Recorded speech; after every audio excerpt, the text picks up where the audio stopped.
warahmatullahi wabarakatuh. Alhamdulillah, puji dan puja kehadirat Allah subhanahu wa ta'ala, Tuhan satu-satunya dan tidak ada pencipta kecuali Dia, yang telah menggantungkan segala nikmat yang diberikan kepada kita dengan kalimat Alhamdulillah. Dan juga kita panjatkan salam hormat kita kepada manusia terbaik, utusan Allah subhanahu wa ta'ala, pemimpin para nabi dan rasul dan anak Adam, Nabi Muhammad sallallahu alaihi wasallam, sebagaimana Allah dan malaikatnya telah memberikan salam kepada beliau. Baik, hari ini bahasanya hari ibu-ibu tentang masalah nafkah. Bab an-nafaqat. Kita mulai bab nafkah ini dengan 1169. An Aisyah radhiyallahu anha qalat dakhalat Hindun bintu Utbah imra'atu Abi Sufyan ala Rasulillah sallallahu alaihi wasallam faqalat ya Rasulullah inna Aba Sufyan rajulun syahihun la yu'tini min nafaqati ma yakfini wa yakfi baniya illa ma akhadtu min malihi bighairi ilmi fahal alayya fi dhalika min junah faqala khudhi min malihi bil ma'ruf ma yakfiki wa ma yakfi baniki. Sebelum saya baca terjemahannya, ibu-ibu sekalian, nafkah adalah harta yang dikeluarkan oleh seorang laki-laki yang berstatus suami untuk memenuhi kebutuhan rumah tangganya, istri dan anaknya. Dan ini merupakan kewajiban secara syar'i, harus dikeluarkan oleh semua laki-laki yang sudah berstatus suami semampunya, semampu dia. Dan nafkah ini masuk di dalamnya makanan, minuman, pakaian, termasuk di dalamnya juga pengobatan kalau lagi sakit istri anaknya, dan masuk dalamnya rumah semampunya, semampu dia. Dan laki-laki yang bijak adalah laki-laki yang menentukan tentang jumlah kebutuhan rumah, sehingga dia tahu target yang dia harus penuhi setiap bulan. Dicatatlah misalnya kebutuhan makanan, kebutuhan minuman, dan segala yang berhubungan dengan masalah rumah tangganya. Misal 10 juta per bulan, maka dia bisa mengamanahkan kepada istrinya. Ini masuk dalam sabda Nabi SAW, kalian semua pemimpin dan kalian akan diminta pertanggungjawabannya pada hari kiamat. Seorang raja, pemimpin satu kaum, adalah pemimpin atas mereka dan akan diminta pertanggungjawaban hari kiamat. Seorang suami, pemimpin terhadap istri dan anaknya, dan akan diminta pertanggungjawaban pada hari kiamat. Semua yang berhubungan dengan istri dan anak, wajib dia yang bertanggung jawab. Keluarnya, masuknya, pakaiannya, makanannya, minumannya, semua yang berhubungan dengan mereka wajib dia yang atur, dan harus sesuai dengan hukum Allah subhanahu wa ta'ala. Kalau tidak, dia bertanggung jawab pada hari kiamat. Makanya Nabi SAW menghardik laki-laki yang membiarkan istrinya pada pelanggaran agama, yang dikenal dengan istilah dayyus ya, di dalam hadis. Kemudian seorang wanita pemimpin terhadap harta. Di sini masuk rumah, nafkah yang dikasih, dan anak suaminya, serta akan diminta pertanggungjawaban hari kiamat. Makanya ulama mengatakan perempuan tidak boleh lepas dari masalah ini, rumah dan anak. Ini asas dari kewajibannya. Selebihnya sunnah bagi dia. Makanya di sini dia harus tahu pertanggungjawaban akan ditanya oleh Allah Subhanahu wa taala. Dan yang terakhir, seorang budak pemimpin terhadap harta tuannya dan akan diminta pertanggungjawaban pada hari kiamat. Ketahuilah kalian semua pemimpin terhadap apa yang telah diperintahkan atau diamanahkan tadi, dan akan diminta pertanggungjawabannya pada hari kiamat. Jadi dari apa yang saya terangkan tadi, ibu-ibu sekalian, suami ibu wajib memberikan nafkah sebatas kemampuannya dan tidak lebih dari itu. Selebih daripada apa yang merupakan kebutuhan dasar sudah bukan nafkah lagi. Dan ibu tidak boleh mengambil semua pendapatan suami. Haknya ibu dari Allah nafkah. Dan terbalik, kalau suami tidak punya hak secara mutlak dari harta istrinya, kecuali kalau memang itu dari dia, modalnya misalnya, atau suami memberikan uang bulanan kemudian ada yang lebih, Maka ini dibicarakan baik-baik. Ini ada yang lebih, bisa saya tabung, bisa saya gunakan untuk yang lain, misal. Karena itu amanah dititipkan. Tentu suami yang bijak adalah suami yang bisa menilai pengorbanan istri. Kalau misal biasa uang 10 juta per bulan ditambahin 1 juta misalnya, itu untuk hadiah untuk istrinya kalau memang dia Allah mudahkan melebihi atau mempunyai kelebihan. Saya bacakan terjemahannya. Hadis pertama yang diangkat oleh penulis ini tentang masalah bagaimana kasusnya kalau suami tidak memberikan nafkah. Apa yang harus dikerjakan oleh seorang istri? Aisyah radhiyallahu anha berkata, Hindun binti Utbah, istrinya Abu Sufyan. Tahu Yun siapa? Hindun, yang pernah menyuruh membunuh Hamzah di perang Uhud. Ya. Tapi ini setelah pembebasan kota Mekah, dia masuk Islam sama suaminya. Dulunya dia sama suaminya benci dengan Islam. Hindun binti Utbah, istri Abu Sufyan, masuk menemui Rasulullah SAW dan berkata, wahai Rasulullah, sungguh Abu Sufyan adalah orang yang sangat pelit. Ia tidak memberiku nafkah yang cukup untukku dan anak-anakku kecuali aku mengambil dari hartanya tanpa sepengetahuannya. Apakah yang demikian itu membuatku berdosa? Beliau menjawab sallallahu alaihi wasallam, ambillah dari hartanya yang cukup untukmu dan anak-anakmu dengan baik. Muttafaqun alaih. Hadis ini maksudnya adalah kalau misalnya kebutuhan dasar rumah, memang dasarnya begitu, jujur. Kebutuhan anak sekolah, SPP-nya, kebutuhan makan, beli makanan di rumah, kebutuhan listrik dan seterusnya, emang 10 juta. Suaminya punya kemampuan, suaminya orang kaya, tapi dia cuma kasih 5 juta misal. Kurang, dibahasakan tidak mau mengerti. Maka pada saat itu seorang wanita boleh mengambil harta suaminya tanpa sepengetahuannya, tapi tidak boleh lebih. Antara ibu sama Allah. Mengambil lebih dari nafkah berarti mencuri, namanya haram. Antara kita sama Allah SWT. Jadi kita harus tanamkan ibu-ibu sekalian dalam hati kita, kalau hubungan kita dengan Allah Subhanahu Wa Taala ini adalah nomor 1 dalam segala kehidupan kita. Harusnya begitu, hubungan seorang hamba sama Allah. Dia sendiri atau dia rame-rame sama temannya, tetap Allah Tuhannya melihatnya, Allah menilainya. Dan Allah sangat baik, akan memberikan balasan yang baik pada orang yang baik dan akan menghukum orang yang jahat. Tidak ada yang bisa luput dari azabnya Allah dan juga rahmatnya Allah. Kalau Allah mau kasih azab pasti akan datang, kalau Allah mau berikan rahmat pasti akan datang. Makanya di sini hukum yang diambil adalah bolehnya, wajibnya seorang suami memberikan nafkah dulu, dan nafkah adalah hal yang harus memenuhi kebutuhan istri dan anaknya semampu dia tentunya. Ini kata-kata mampu ya semampu. Dia bisa kontrak rumah dari kayu ya rumah dari kayu, gitu kan. Dia bisa sewa rumah, kontrak rumah yang besar bagus ya alhamdulillah. Dia bisa belikan rumah alhamdulillah. Bisa beliin istana, building alhamdulillah. Tapi kalau nggak bisa ya sudah, gitu kan. Dan makin besar jumlah yang dia berikan kepada anak istrinya, makin membuat mereka nyaman, makin besar balasan dari Allah Subhanahu Wa Taala. Karena memang pahalanya sangat besar, gitu kan. Yang kedua adalah seorang istri ya, mempunyai hak nafkah tidak lebih daripada itu, dan kalau kurang boleh diambil dari harta suaminya kalau suaminya mampu dan sengaja tidak mau kasih, gitu kan.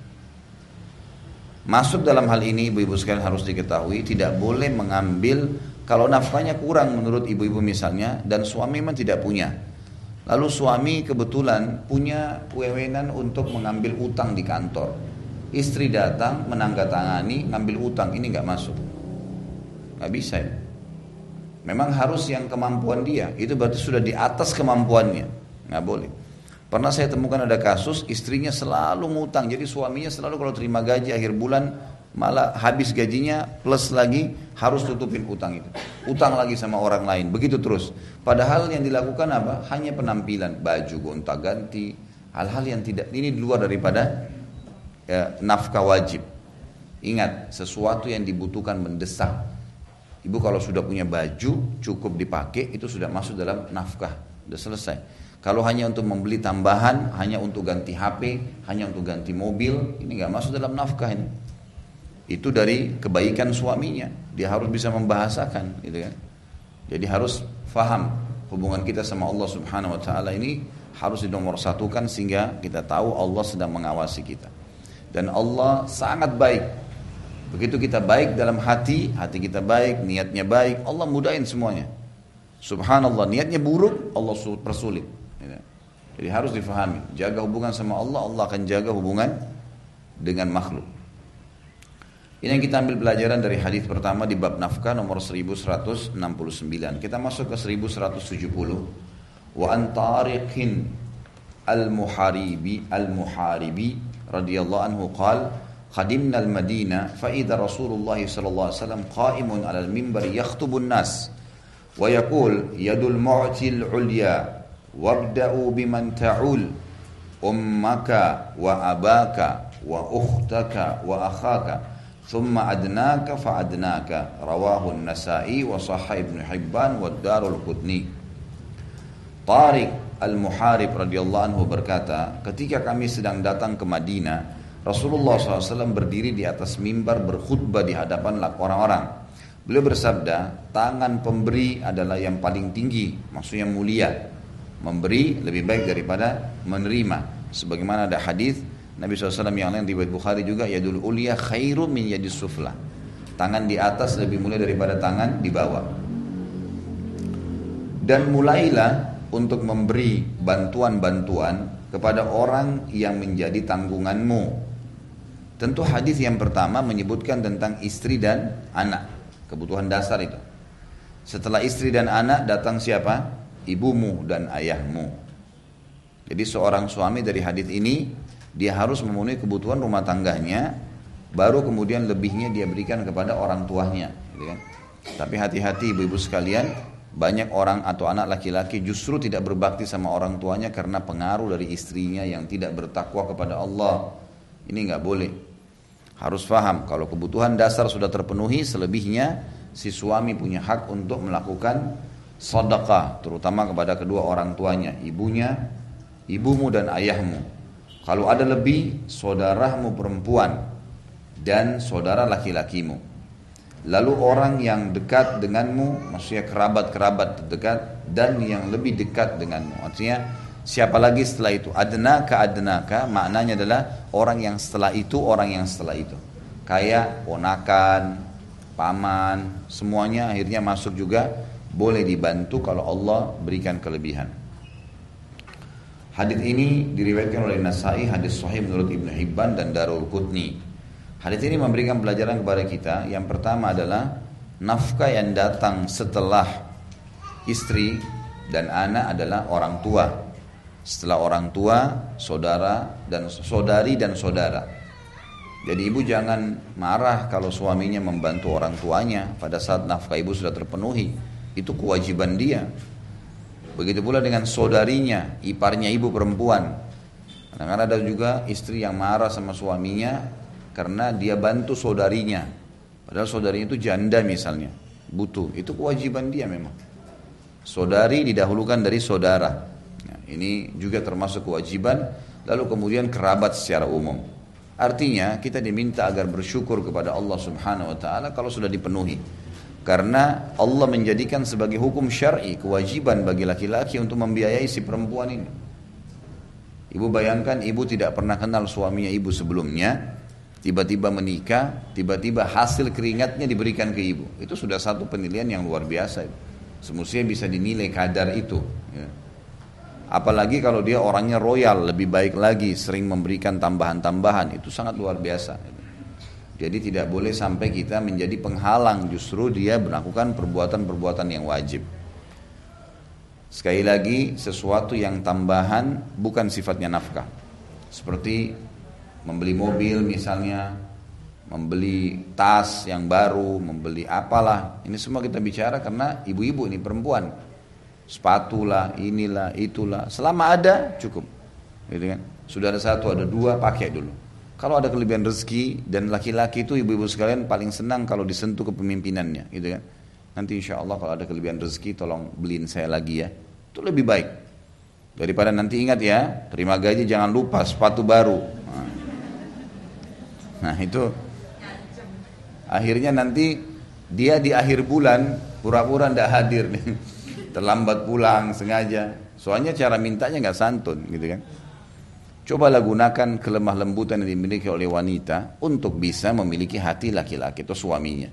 Jangan gunakan kekerasan. Karena kalau kekerasan laki-laki akan hadapi seperti orang yang lagi utang di luar gitu kan. Jadi harusnya faham tentang masalah-masalah seperti itu. Itu pelajaran pertama di sini ya, adalah orang-orang yang datang setelah istri dan anak, orang tua, kemudian saudari, saudara dan seterusnya kerabat terdekat. Pelajaran kedua, ibu-ibu sekalian, bersedekah dalam Islam adalah pahala atau ibadah yang sangat ditekankan. Dan sedekah itu manfaatnya sangat banyak. Di antaranya dalam hadis lain dikatakan as-sadaqatu tudfi'u ghadabur rahman. Sedekah bisa meredam murkahnya Allah. Ya, murkahnya Zat yang Maha Penyayang. Sampai Abdullah bin Umar, Abdullah bin Abbas radhiyallahu anhum ajma'in sahabat Nabi, itu kalau mereka merasa ada masalah yang belum terpecahkan, maka mereka keluar mencari fakir miskin dan mereka bersedekah. Dengan harapan sedekah itu bisa meredam murkahnya Allah dari dosa yang dia lakukan gitu kan.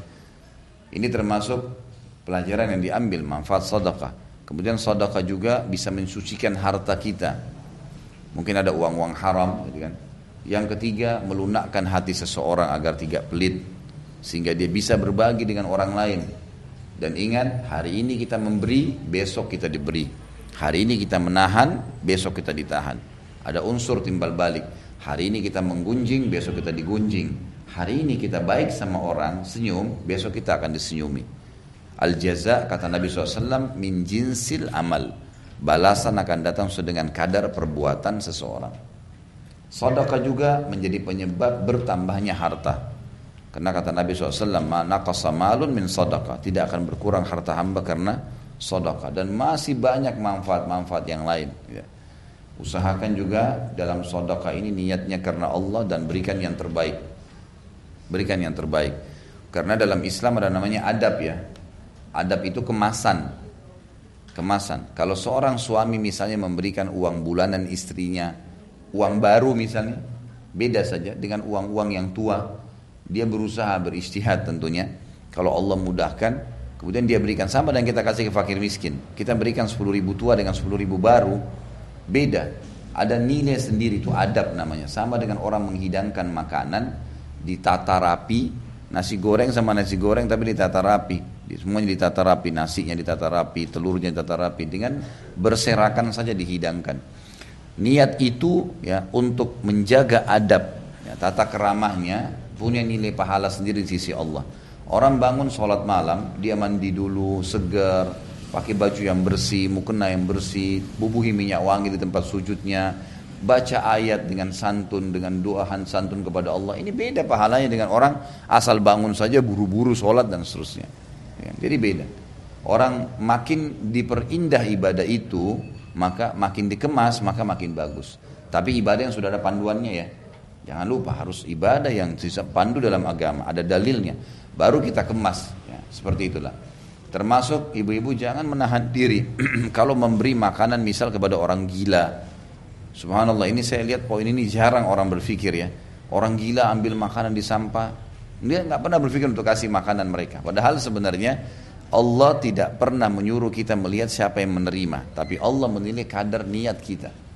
Orang gila kalau kita nggak kasih makanan, lalu siapa yang kasih makanan? Orang gila yang kalau bukan kita yang kasih pakaian, siapa yang kasih pakaian? Dibiarin terbuka auratnya, kenapa kita tidak tutupin? Kenapa kita nggak laporin ke rumah sakit terdekat misalnya? Atau kita meminta kepada siapa beberapa orang, ya orang-orang ojek misalnya bisa datang ke rumah sakit terdekat untuk jemput dia, dilaporin, kita biayain masuknya sehingga di sana terawat dia, walaupun gila, dirawat di rumah sakit, ada yang mandikan atau diajar mandi atau apa segala, itu sudah pahala juga gitu kan.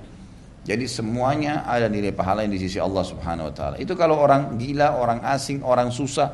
Bagaimana dengan orang-orang yang terdekat dengan kita? Jadi harusnya kita tahu semuanya berbeda. Masuk dalam hal ini sederhana ya. Ibu-ibu menata spray yang rapi dengan niatnya supaya lebih nyaman buat suami. Itu juga kemasan. Dengan dibandingkan spray itu ya sudah aja, sudah keringatan, sudah nggak enak, baunya nggak enak, dibiarin saja. Maka karena suami saya kan nggak rewel, nggak apa-apa. Ada kadang-kadang begitu ya, makanan sederhana saja. Kenapa kok makannya begini? Suami saya nggak apa-apa kok, nggak rewel. Padahal sebenarnya kalau dia kemas, suaminya minta atau tidak minta, Allah menilainya. Kita harus tahu hubungan dengan Allah Azza wa Jalla ini, jangan lupa itu. Sebagaimana kita kalau niat buruk kepada orang, hati-hati, semua Tuhannya sama. Saya sudah kasih contoh itu hari. Kucing yang ditendang juga punya Tuhan sama Allah.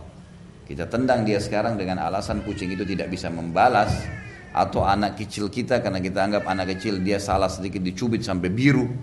Ini semua pasti akan datang balasannya, pasti. Jadi jangan heran ibu pernah ngangkat air panas ketumpah di pahanya biru juga. Kenapa cubit anaknya? Gitu kan? Kenapa nggak ingatin baik-baik? Masih bisa dengan omongan, masih bisa dengan rangkulan, gitu kan? Contohnya. Nah, ini semua kemasan, jadi mestinya seperti itu. Nah, memberi ini dalam Islam mulia. Dan kalau makin baik kita beri, maka makin baik juga balasan dari Allah. Seperti itulah. Jangan pernah bersedekah dengan istilah daripada. Ini sering saya bilang. Daripada makanan rusak, kasih aja sapam, kasih aja supir, kasih aja orang. Ini daripada ini juga rezeki daripada nanti. Pas-pasan. Kalau beli makanan mau kasih sedekah masih baru fresh tuh buah-buahan udah dibagi tuh. Ini satu dikasih mbak yang kerja di rumah, ini kasih supir, sebagian buat kita, sama, derajatnya sama. Allah juga akan begitu nanti sama kita, gitu kan. Tapi kalau yang busuk-busuk dikeluarin semua, nih kasih aja supir nih, misal, ini kasih aja mbaknya nih nggak apa-apa, seakan-akan tidak ada nilainya dia. Ingat, jangan pernah hubungkan antara ibadah kita dengan siapapun dari makhluk, nggak ada hubungannya. Allah yang menilai. Proposal masjid datang kepada kita di majelis ini 100 juta. Kemudian kita nyumbang semua. Ternyata sebulan kemudian orangnya dusta. Rugikah kita? Tidak. Walaupun dia tidak bangun masjidnya. Allah berikan kita sesuai dengan niat. Dapat rumah di surga. Enggak ada ruginya. Dari sini juga ambil pelajaran. Orang-orang miskin minta-minta di jalan, kasih. Enggak usah bilang ini masih kuat, masih muda. Itu syaitan semua. Tugas kita orang minta, beri. Kan begitu. Jadi tidak usah lagi kenapa ini diprotes. Itu semua syaitan. Minimal kita lewat dan tidak bersedekah. Sedekah. Lewat di sebuah tempat masjid, kita sudah pernah sumbang kemarin. Lewat lagi, saya sudah sumbang kemarin. Loh itu kemarin, di buku amal sudah ada. Dia masih buka kotak amal, hari ini kasih lagi.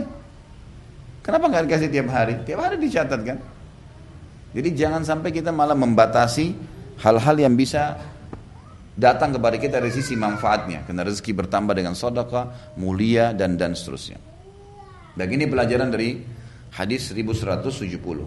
Selanjutnya 1171. Wa an Abi Hurairah radhiyallahu anhu qala qala Rasulullah SAW lil mamluki ta'amuhu wa kuswatuhu wa la yukallifu minal amali illa ma yutiq. Rawahu Muslim. Dari Abu Hurairah anhu bahwa Rasulullah SAW bersabda, hamba yang dimiliki wajib diberi makan dan pakaian dan tidak dibebani pekerjaan kecuali yang ia mampu saja. Riwayat Muslim. Hamba sahaya maksudnya, sebagaimana sudah pernah saya jelaskan, yang didapatkan dari harta rampasan perang atau dibeli dari pasar. Ya, mereka kan punya hukum sendiri yang sudah pernah saya paparkan panjang lebar seperti apa hukum-hukum mereka, masalah mukatib, mereka menebus diri mereka atau orang yang membebaskan menjadikannya sebagai kafarah pembebasan dosa, atau misalnya memang orang membebaskan karena lillahi ta'ala sehingga ada hukum maula, ya, penisbatan pada orang yang membebaskannya. Sudah pernah saya jelaskan semua itu ya. Yang jelas hamba sahaya ini walaupun mereka budak, ya, ini bukan pembantu ya, pembantu itu orang yang bebas. Ini budak ini bisa diperjualbelikan, bahkan bisa diperintahkan ya, mereka melakukan perbuatan-perbuatan atau pekerjaan rumah.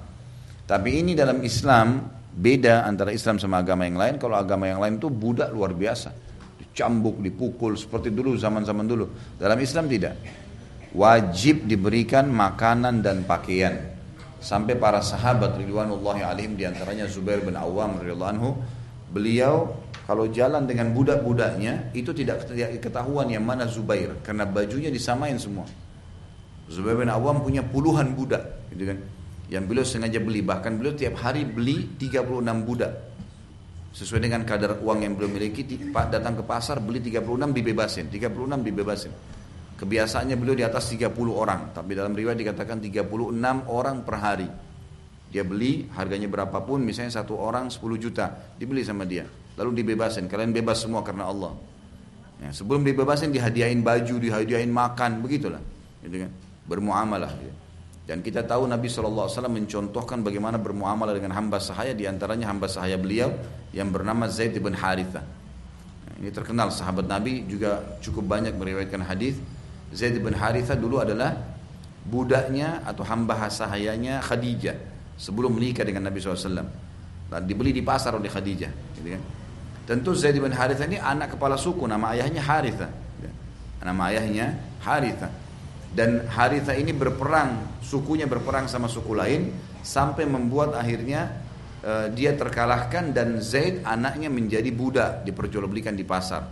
Setelah beberapa tahun kemudian dia dengar kalau Zaid ini ada di salah satu pemimpin Mekah, namanya Muhammad SAW, Nabi Muhammad SAW.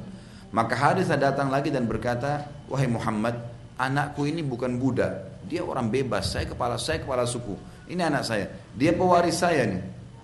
Saya meninggal, dia gantikan saja di kepala suku. Saya mau tebus sekarang. Kata Nabi SAW, begini saja, tidak usah kamu tebus dengan apapun. Tanya kepada Zaid.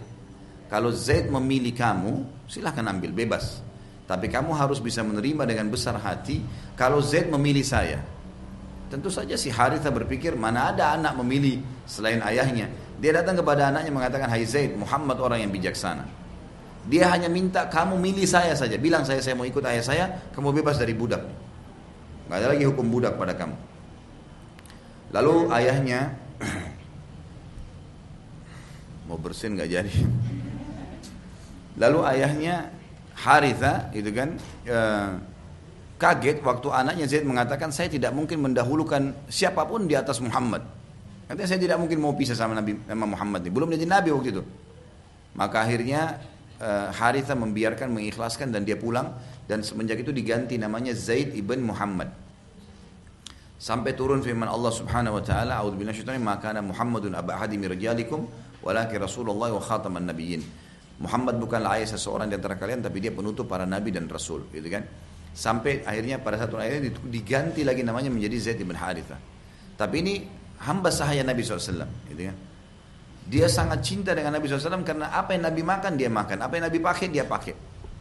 Ini luar biasa, gitu kan? Bagaimana Islam bermuamalah dengan hamba sahaya. Dan kalau kita lihat rentetan sejarah peperangan dunia, kita temukan pasukan umat Islam adalah pasukan yang paling santun dan baik dalam peperangan. Tidak pernah membunuh wanita, tidak pernah membunuh anak-anak. Ya. Kalau pasukan jihad yang benar ya, kalau mengatasnamakan Islam itu dan mereka salah itu berarti keluar, karena kita punya hukum ada. Tidak boleh bunuh perempuan, tidak boleh bunuh anak-anak, tidak boleh bunuh orang tua, tidak boleh bunuh orang menyerah, tidak pernah rusak fasilitas umum, tidak boleh membunuh hewan-hewan, tidak boleh merusak tumbuh-tumbuhan, tidak boleh merusak tempat ibadah. Jadi kalau ada gereja maka tinggal diubah menjadi masjid misalnya, seperti itulah. Nah, masuk di dalamnya para tawanan dan hamba sahaya itu dimuamalahkan dengan baik. Para sahabat kalau dapat hamba sahaya di peperangan, yang paling pertama mereka lakukan bebasin. Yang paling pertama mereka lakukan adalah membebasin, berlumba-lumba mencari pahala dengan bebasin. Ada juga yang menahan, kalau dia butuh uang maka dia menjualnya dengan orang yang lebih baik dan seterusnya, gitu kan. Seperti itulah. Yang jelas di sini bermuamalah dengan hamba sahaya yang bisa diperjualbelikan, hukumnya wajib. Kata Nabi SAW, hamba yang dimiliki wajib diberi makan dan pakaian dan tidak dibebani pekerjaan kecuali yang ia mampu. Pelajaran pertama tadi yang kita bisa ambil adalah masalah hukum hamba sahaya sebagaimana saya jelaskan. Yang kedua, ulama menghubungkan hadis ini dengan semua orang yang dibawa naungan kita karena bekerja. Pegawai, pembantu, supir, semuanya masuk di sini. Harus kita bisa memenuhi kebutuhan mereka selama mereka kerja dengan kita. Kalau sekarang misalnya ada gaji bulanan ya. Kalau di zaman dulu tidak ada penentuan gaji bulanan, tapi biasanya diberikan kebutuhannya semua. Jadi tergantung salah satunya. Dan ibu juga sangat baik kalau misalnya membeli baju ada bulanan, dikasih kepada pembantunya, dikasih kepada supirnya, dikasih kepada orang-orang yang kerja dengan kita, itu sangat baik, ya. Dan umumnya subhanallah orang-orang yang betah kerja di satu tempat karena muamalah yang baik dan hadiah yang diberikan. Biasanya orang begitu. Ada orang subhanallah tidak punya perasaan, beli makanan, baunya wangi makanan tersebut, disuruh pembantunya hidangkan. Lalu dia habiskan makan dengan istri dan anaknya. Pembantu sama sekali nggak dikasih. Bagaimana bisa ada perasaan seperti ini? Harusnya kita sisihkan. Dan saya bilang tadi, paling ideal niatkan karena Allah. Begitu makanan itu dibuka, paling pertama ambil buat kamu. Bilang, ambil buat kamu bagianmu, ini bagiannya, ini buat mbak ya. Ini kasih juga mas sana itu yang supir, dikasih. Kemudian ini sisanya dinikmati. Jadi mereka juga tahu buah-buahan, apa saja minuman. Akhirnya banyak pembantu ibu-ibu sekalian di rumah kita sudah tahu akhirnya mencuri makanan. Ya. Dia mencuri gara-gara tuannya. Tuannya tidak kasih. Gimana ini? Mesti dikasih. Ya. Kita kasih. Jadi ini perintah agama. Ini ada pahala sendiri ya, ada pahala tersendiri. Dan saya sarankan ibu-ibu yang punya orang yang bantu di rumahnya, maka hadiahkanlah pakaian-pakaian yang layak dan juga syar'i, kesempatan tuh. Yang tidak pakai jilbab, dikasih pakaian syar'i, dipandu. Ada orang subhanallah 3 tahun kerja pembantunya nggak pernah tahu sholat, dia nggak pandu. Kenapa? Satu rumah bantu cuciin baju segala mesti dipandu, kasih hadiah buku, pandu. Hadiahkan radio, bisa didengar radio-radio Islam, ya. Mereka sambil bekerja sambil dengarin gitu kan. Itu semua hal mendasar, dakwahin kesempatan itu. Saya bilang sama istri saya, panggil seorang hafidz Quran di rumah, kamu belajar hafal Quran, ajak juga mbak belajar Al-Quran, belajar ngaji, belajar hafal Quran. Siapa tahu subhanallah dia 2 tahun kerja sama kita hafal Quran, dia berhenti nggak apa-apa deh. Sudah 30 juz Al-Quran dihafal. Kan mustahil. Jadi orang-orang seperti ini juga termasuk tanggung jawab kita. Tanggung jawab kita, mestinya begitu. Ya. Baik, selanjutnya 1172. Wa an Hakim ibn Muawiyah al-Kushairi an abihi qala qultu ya Rasulullah ma haqqu zawjati ahadina alaihi qala an tut'imaha idza ta'imta wa taksuha idza iktasaita al-hadits wa taqaddam fi ishratin nisa. Hakim bin Muawiyah al-Kushairi itu sama ya, bahasa Indonesianya ibnunya itu diganti bin ya, Hakim bin Muawiyah. Ibnu saya bilang tadi, kalau saya sudah pernah jelaskan kalau nama berpisah baris ya. Al-Kushairi dari ayahnya berkata, aku bertanya wahai Rasulullah, apakah hak istri salah seorang di antara kami terhadap suaminya tentunya? Beliau menjawab, engkau memberinya makan jika engkau makan dan engkau memberinya pakaian jika engkau berpakaian. Hadis ini telah tercantum dalam bab bergaul dengan istri. Tentu bisa dilihat kembali footnote nomor 1, nomor hadis 1048. Ini sudah pernah disebutkan di nomor 1048. Itu kalau kita kembali ke hadis 1048 ada di halaman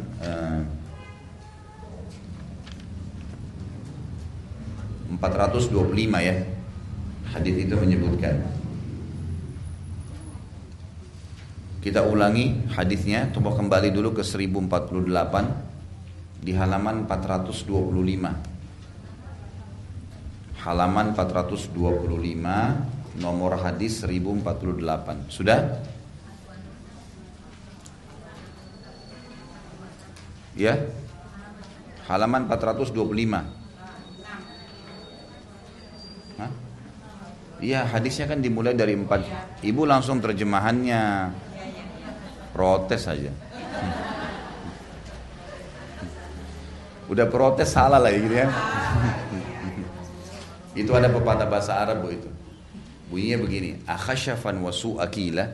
Khashaf itu artinya kurma kering. Kila itu timbangan yang buruk. Jadi biasa dipakai dalam pepatah ini, jangan tersinggung ya. Saya cuma datangkan ilmu lain nih. Jadi ibu bisa pakai sebagai pelajaran ke orang-orang. Saya biasa katakan kepada istri saya, kepada anak-anak ya gitu. Jadi ini istilah dipakai dalam bahasa Arab. Jadi kalau ada pedagang, dia taruh nih digundukan kurmanya bagus di depan sampai orang tertarik beli. Begitu orang beli, diambilin yang kering sama dia, terus ditimbang, timbangannya curang lagi. Jadi sudah 2 keburukan nih. Kurmanya jelek, timbangannya jelek. Ini khusus untuk orang yang melakukan 2 keburukan bersama-sama gitu. Dikatakan khasyaban wasu akila, sudah kurmanya kering, timbangannya kurang lagi. Sudah protes salah lagi. Baik. Wa an Hakim bin Muawiyah an abihi radhiyallahu anhu qala. Jadi hadis sebenarnya 1048 Bu, itu lengkap. Sementara hadis tadi yang kita sedang bahas 1172 itu cuma potongannya. Makanya saya bilang kita kembali ke sana ya. Qultu ya Rasulullah ma haqqa zawji ahadina alaihi qala tut'imuha idza akalta wa taksuha idza iktasaita wa la tadribil wajh wa la tukabbah wa la tahjur illa fil bait rawahu Ahmad wa Abu Dawud wa An-Nasai wa Ibnu Majah wa 'allaka al-Bukhari ba'da wa sahih Ibnu Hibban wal Hakim. Hakim bin Muawiyah dari ayahnya berkata, aku berkata wahai Rasulullah, apakah kewajiban seseorang dari kami terhadap istrinya? Beliau menjawab, engkau memberinya makan jika engkau makan, engkau memberinya pakaian jika engkau berpakaian, jangan memukul wajah, jangan menjelek-jelekkan, dan jangan menemani, ini bukan terjemahannya salah nih ya, bukan jangan menemani, jangan menghajar. Hajar itu justru tidak menggauli. Jadi kayak perempuan kalau nusyud diapakan? Diingatkan. Kalau tidak mau dihajar. Hajar itu kayak boikot, diranjang ya. Tidak diajak ngomong, dibelakangin. Itu namanya hajar. Ya. Hajar bukan hajar.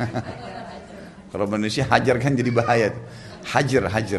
Hajar itu diboikot tapi dengan cara tidak diajak ngomong, tidak dicumbuin, tidak digaulin. Bisa diranjang, dibelakangin atau pindah kamar. Ya. Di sini dikatakan, jadi maknanya itu ya. Dan tidak memboikotnya, ya, kecuali di rumah. Jadi kalau ada suami lagi marah sama istrinya karena nusyud, dia nggak boleh pindah ke rumah orang tuanya. Di rumahnya saja dia boikot itu. Kalau maksimal pindah kamar, nggak boleh pindah rumah, gitu. Terjemahannya kan begitu ya. Apakah kewajiban seseorang di antara kami terhadap istrinya? Dia mengatakan, Nabi SAW mengatakan, engkau memberinya makan jika engkau makan. Artinya, sesuai dengan kapasitas yang suami mampu. Apa yang suami makan, dia makan. Tapi ini bukan berarti selera suami ya. Bukan itu yang dimaksud. Pelajaran dari hadis ini adalah, engkau memberikan makan selama engkau bisa makan. Kalau jenis makanan tidak terikat dalam hadis ini. Difahami ya? Jadi bukan berarti suami lagi pengen gado-gado, istri harus ikut gado-gado, enggak. Bukan jenisnya yang sedang dibahas. Tetapi maknanya kalau engkau makan, berikan makan juga istrimu. Walaupun misalnya dia makan di kantornya, di rumahnya istrinya ada makanan gitu. Ya, itu yang dimaksud. Kemudian engkau memberinya pakaian jika engkau berpakaian. Ini juga maknanya sama kan? Tidak mungkin baju laki-laki kemeja, istri dikasih kemeja. Tetapi sesuai dengan keadaan masing-masing ya. Kemudian jangan kau memukul wajah. Jadi kalau mengingatkan yang dipukul tangannya. Dan sudah pernah saya jelaskan pukulan itu ghairu mubarrah, tidak berbekas. Sebagian ulama mengatakan menggunakan kayu siwak ya. Kemudian juga dikatakan dan jangan kamu menjelek-jelekkan ya. Dan jangan memboikot kecuali diranjang. Di sini makna menjelek-jelekkan maksudnya memang dasarnya keluargamu begini gitu. Itu kalau orang kadang-kadang bertengkar harus bisa meredam emosi. Ingat, emosi pintu syaitan. Jangan dibuka.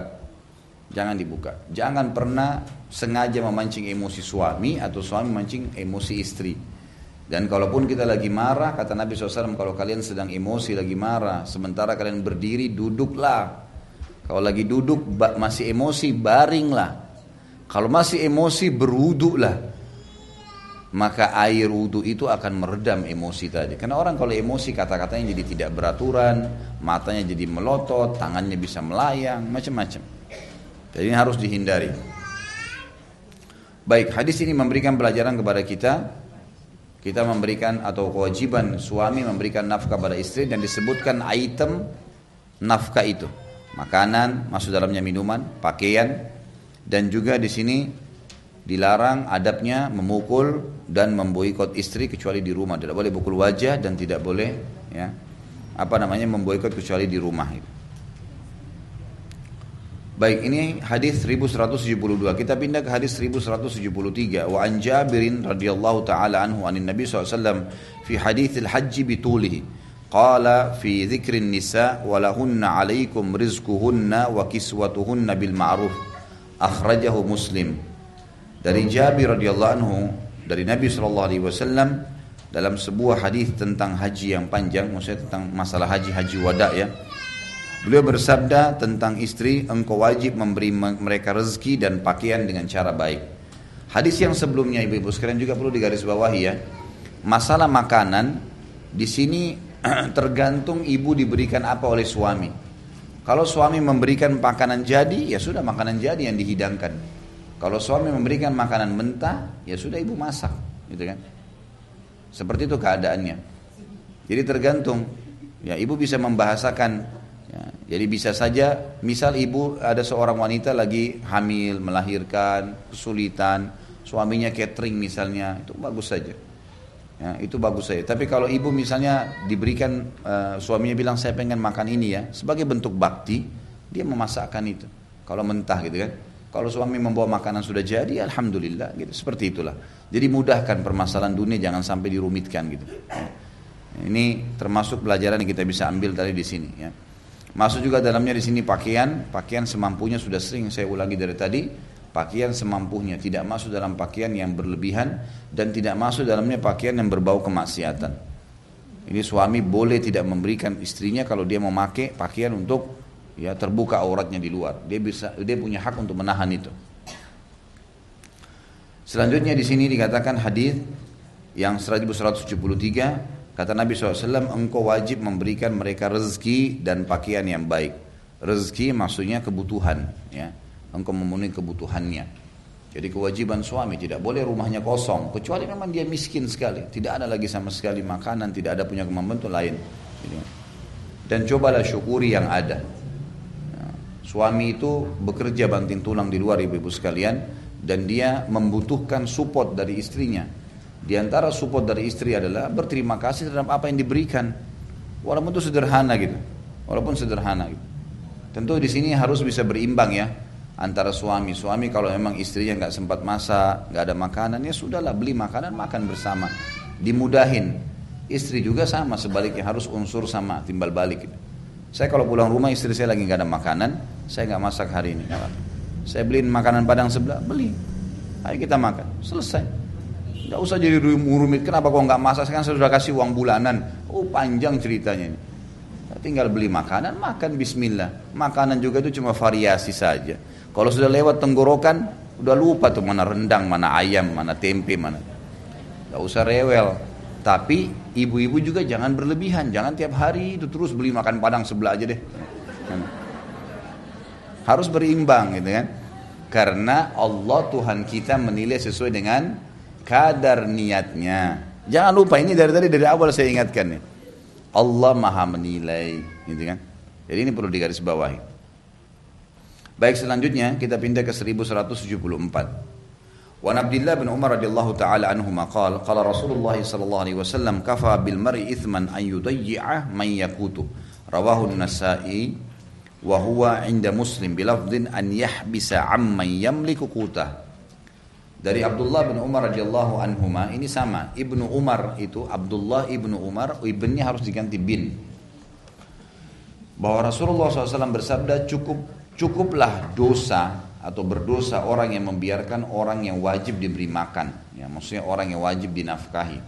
Riwayat Nasai dalam lafaz Imam Muslim, ia menahan memberi makan terhadap orang yang ia miliki. Maksudnya orang di bawah naungannya, istri, anaknya, orang tuanya, nggak boleh dia biarkan mereka dalam kondisi tidak makan. Harus dia bisa berbagi gitu ya. Jadi ada kadang-kadang bentuk suami, dia kalau lagi marah sama istrinya, mungkin selama itu bukan masalah pelanggaran agama yang besar ya. Karena ibu-ibu perlu tahu, nafkah ini tetap berjalan selama ibu tidak nusyud, tidak melanggar ya. Nafkah itu akan gugur kalau ibu nusyud. Ibu keluar rumah tanpa izin. Ibu sengaja, ada seorang wanita selingkuh, ketahuan sama suaminya, ini nafkah batal, nggak ada. Termasuk wanita yang mendapatkan nafkah pada saat cerai, ada kan nafkah berjalan 3 bulan di masa iddah ya. Ini hanya wanita yang tidak melakukan pelanggaran agama. Kalau wanita yang pelanggar agama nggak boleh dikasih nafkah, gugur nafkah darinya. Terutama orang yang meninggalkan rumah, memang selama hidup selalu kurang ajar sama suaminya, selalu kata-kata kasar, selalu macam-macam, terus kemudian diceraikan oleh suaminya, ini nggak ada nafkah bagi dia, nggak ada nafkah ini. Tapi kalau wanita yang umumnya diceraikan dan biasanya kalau masuk pengadilan hakimnya tahu dari keluhan masing-masing, maka akan ketahuan. Nanti hakim akan mengeluarkan keputusan ini masa iddah, maka anda harus membayar nafkah selama 3 bulan. Ya, diberikan. Setelah 3 bulan sudah gugur kewajiban nafkah itu. Kecuali bila wanita itu hamil. Kalau hamil nafkahnya sampai kapan? Melahirkan. Jadi kalau misalnya ada seorang suami istri bertengkar nih, istrinya lagi hamil 1 bulan, terus cerai. Nah, perceraian ini terjadi begitu saja, tidak ada udzur syar'i, tidak ada pelanggaran dari si perempuan. Mungkin hanya karena ketidaksukaan misalnya, atau banyak sebab-sebab duniawi, dan perempuan ini punya udzur syar'i, maka dia harus wajib bernafkah sampai melahirkan. Jadi sampai 9 bulan, 8 bulan ke depan wajib dinafkahi. Kalau tidak, maka masuk dalam hadis tadi. Cukuplah dosa yang sangat berat bagi orang yang membiarkan siapapun yang wajib dia nafkahi. Bagaimana kalau ada seorang wanita yang suaminya jahat, misal ceraikan dia, tidak ada nafkah. Sedangkan hidup sama-sama gak ada nafkah, apalagi setelah cerai. Siapa yang wajib menaunginya? Walinya. Kembali kepada hadis pertama tadi. Jadi harus ada, kalau ada saudaranya yang bantu dia. Jadi dia tetap ternaungi, dan itu termasuk kewajiban. Kewajiban ibu gak boleh larang suaminya membantu saudarinya dia. Tapi ingat, bantuan juga itu dalam bentuk nafkah, kebutuhan dasar dia. Bukan untuk beli-beli berlebihan kayak tadi, sama kasus istri, beli HP baru lah, beli mobil lah, beli pakaian, ini tidak boleh juga. Diingatkan suami kalau dia lakukan itu kan. Tapi kalau makan, minum, kebutuhan dasar, ada kontrakannya dibayarin, kontrakannya listriknya, itu semua pahala di sisi Allah Subhanahu wa taala, ya. Dan ibu, kita harus belajar Bu ya, untuk bisa menunggangi keadaan yang bisa membuat kita panen pahala. Ini penting sekali. Jadi kadang-kadang gini, ada teman-teman kita lagi ngobrol tentang masalah umroh misalnya. Ini kita rencana mau umroh gini-gini. Ibu ingat ada travel yang bagus misalnya. Ibu bilang, oh setahu saya ada travel di sini nih. Misal, siapa tahu dia pakai travel itu, kita dapat pahalanya. Kita bisa punya andil ya di kebaikan yang ada. Tunggangin itu. Seperti suami ingin membantu, saya kayaknya harus membawa ibu berobat ke Singapura nih karena sakit. Oh bagus mas, bawa aja, mudah-mudahan ibu bisa sembuh. Daripada kita bentrok, tapi itu kewajiban dia dan nafkah kita sudah ada, ibu dukung dengan kalimat itu saja, ibu partisipasi di pahalanya. Pahala tiketnya, pahala pengobatannya, pahala bakti dengan orang tuanya, banyak nih. Tunggangi keadaan yang ada di sekitar kita untuk panen pahala. Jangan malah sebaliknya nih. Jangan malah kita jadi penghalang untuk itu. Jadi ini juga termasuk berhubungan dengan masalah itu, terutama sedekah dan seterusnya. Ya. Ini biasanya ada orang istrinya royal sekali, suaminya perhitungan. Kalau istrinya mau sedekah dilarang sama dia. Ini juga tidak boleh. Tidak boleh juga sebaliknya, suami royal suka sedekah, istrinya larang. Kecuali nafkahnya terganggu. Kalau enggak masalah gitu kan. Enggak masalah. Jadi harusnya kita begitu. Tidak ada dalam Islam namanya taruh uang cadangan ya. Jadi misal gini, nafkahnya ibu 10 juta per bulan, sudah dikasih nih. Suami gajinya 20 juta. Dia mau bantu kerabatnya. Udah mas, enggak usah bantu dulu kerabat. Ini cadangan, siapa tahu anak-anak sakit. Siapa tahu saya sakit. Ini doa ini. Udah sehat-sehat kok. Sekarang sehat, apa boleh dengan sakit? Allah ada. Allah lebih sayang kita daripada ibu kita. Kenapa harus khawatir? Sakit itu ada saatnya Allah biaya itu. Enggak usah khawatir. Ada saatnya. Gitu ya. Tapi ini kadang-kadang kita berlebihan. Ini juga termasuk pelajaran dalam kaidah hidup yang harus kita perhatikan. Baik, selanjutnya 1175 wa an Jabirin yarfa'uhu fil hamili al-mutawaffa anha zawjuha qala la nafaqata laha akhrajahu al-Baihaqi wa rijaluhu thiqat lakin qala al-mahfudhu waqfu. Dari Jabir hadis marfu diangkat ya pada Nabi SAW tentang wanita hamil yang ditinggal mati suaminya, ia berkata tidak ada nafkah baginya karena tidak ada lagi suaminya mati. Yang ada warisan didapatkan ya. Jadi tidak bisa dipertemukan antara warisan sama nafkah. Sudah nggak ada suami, dapat warisan yang sudah dia pakai warisan itu. Sekarang ibu ini dibiayai oleh anaknya, oleh saudaranya gitu kan. Jadi tidak boleh ibu bilang, saya dapat warisan nih, dan ada nafkah setiap bulan saya dikasih sama suami saya 10 juta, ini juga harus tetap berjalan. Ini nggak bisa, suami sudah mati. Jadi wanita yang meninggal suaminya, tidak ada lagi nafkah. Tidak boleh ibu mewajibkan anaknya misalnya, untuk memberikan nafkah sejumlah yang dikasih oleh suaminya. Ini nggak bisa lagi. Jadi kalau mereka membantu nafkah semampu mereka. Sudah tidak bisa tolok ukur kan, karena tidak semua orang sama ya. Bisa saja suami kita mampu, tapi saudara kita nanti yang menaungin kita pada saat suami meninggal mungkin tidak semampu suami. Harus syukurin yang ada. Dan dunia sebentar, laluin saja. Kapasitas perut kita ada, sepiring nasi cukup. Tenggorokan haus segelas air, kapasitasnya begitu. Ranjang yang ibu butuhin berapa luasnya untuk tidur? 1 kali 2 meter, cukup. Kalau lebih daripada itu ranjangnya sebesar ruangan ini, guling-guling mau kemana? Ibu bisa pakai baju berapa lembar coba? 1. Itu kapasitasnya. Kotor ganti 1 lagi. Masa kita mau pakai 10 lembar baju? Makanya tidak usah taruh di lemari 50 lembar baju untuk apa? Nanti ada 10 mungkin, itu 10 Masya Allah banyak. Ganti, bosan, kasih orang sedekah beli baru. Tapi kalau tambah lemari, ini mas tambahin lemari mas, baju saya sudah nggak cukup. Udah 2 lemari, tambah 2 lemari lagi. Sampai lemarinya dia Masya Allah bajunya 80%, suaminya 20% saja. Ini yang ketawa tahu diri ya. Sampai suaminya di pojok bajunya, nggak ada lemari. Ini sudah melampaui batas. Jangan. Loh, coba tanya yang lain deh. Kayaknya sudah umum itu. Tapi alhamdulillah istri saya sudah didik lain. Jadi dia 1 lemari, saya 1 lemari. Jadi masing-masing lemarinya. Baik. Selanjutnya di sini dikatakan hadis 1000, kita lanjutin riwayat Baihaqi dan para perawinya dapat dipercaya, tapi ia mengatakan bahwasanya hadis ini mauquf ya. Artinya sampai di sahabat saja Jabir radhiyallahu anhu. Selanjutnya 1176 wa thabbata nafyun nafaqa fi hadithi Fatimah binti Qais radhiyallahu anha kama taqaddam rawahu Muslim. Dan tidak ada kewajiban memberi nafkah itu juga terdapat dalam hadis Fatimah binti Qais riwayat Muslim seperti yang telah lewat atau pernah disebutkan. Jadi nafkah ini selama suami hidup. Suami meninggal tidak ada nafkah lagi kecuali pada orang-orang yang memang mau jadi wali kita. Anak kalau sudah berhasil alhamdulillah wajib biaya anak ibunya, atau saudara kandungnya semampu dia, sudah nggak bisa lagi kita tentukan. Saya dulu terima nafkah 10 juta harus 10 juta. Ini nggak boleh lagi. Kan gitu. Karena itu hanya wajib pada suami. Hanya wajib pada suami. Ingat juga dalam rumah tangga ibu-ibu sekalian, jangan suka niat-niat yang tidak benar nih. Contoh gini. Ada orang ibu-ibu sibuk nabung. Bukan tidak boleh nabung ya, nabung boleh, silakan. Nabung untuk kebutuhan akhirat nanti silakan. Karena ibu kalau meninggal ada 1 miliar di tabungan, tidak sempat disedekahkan, nyesal juga, gitu kan. Boleh nabung, bukan tidak boleh. Tapi ada orang ibu-ibu ditanya, kenapa nabung bu?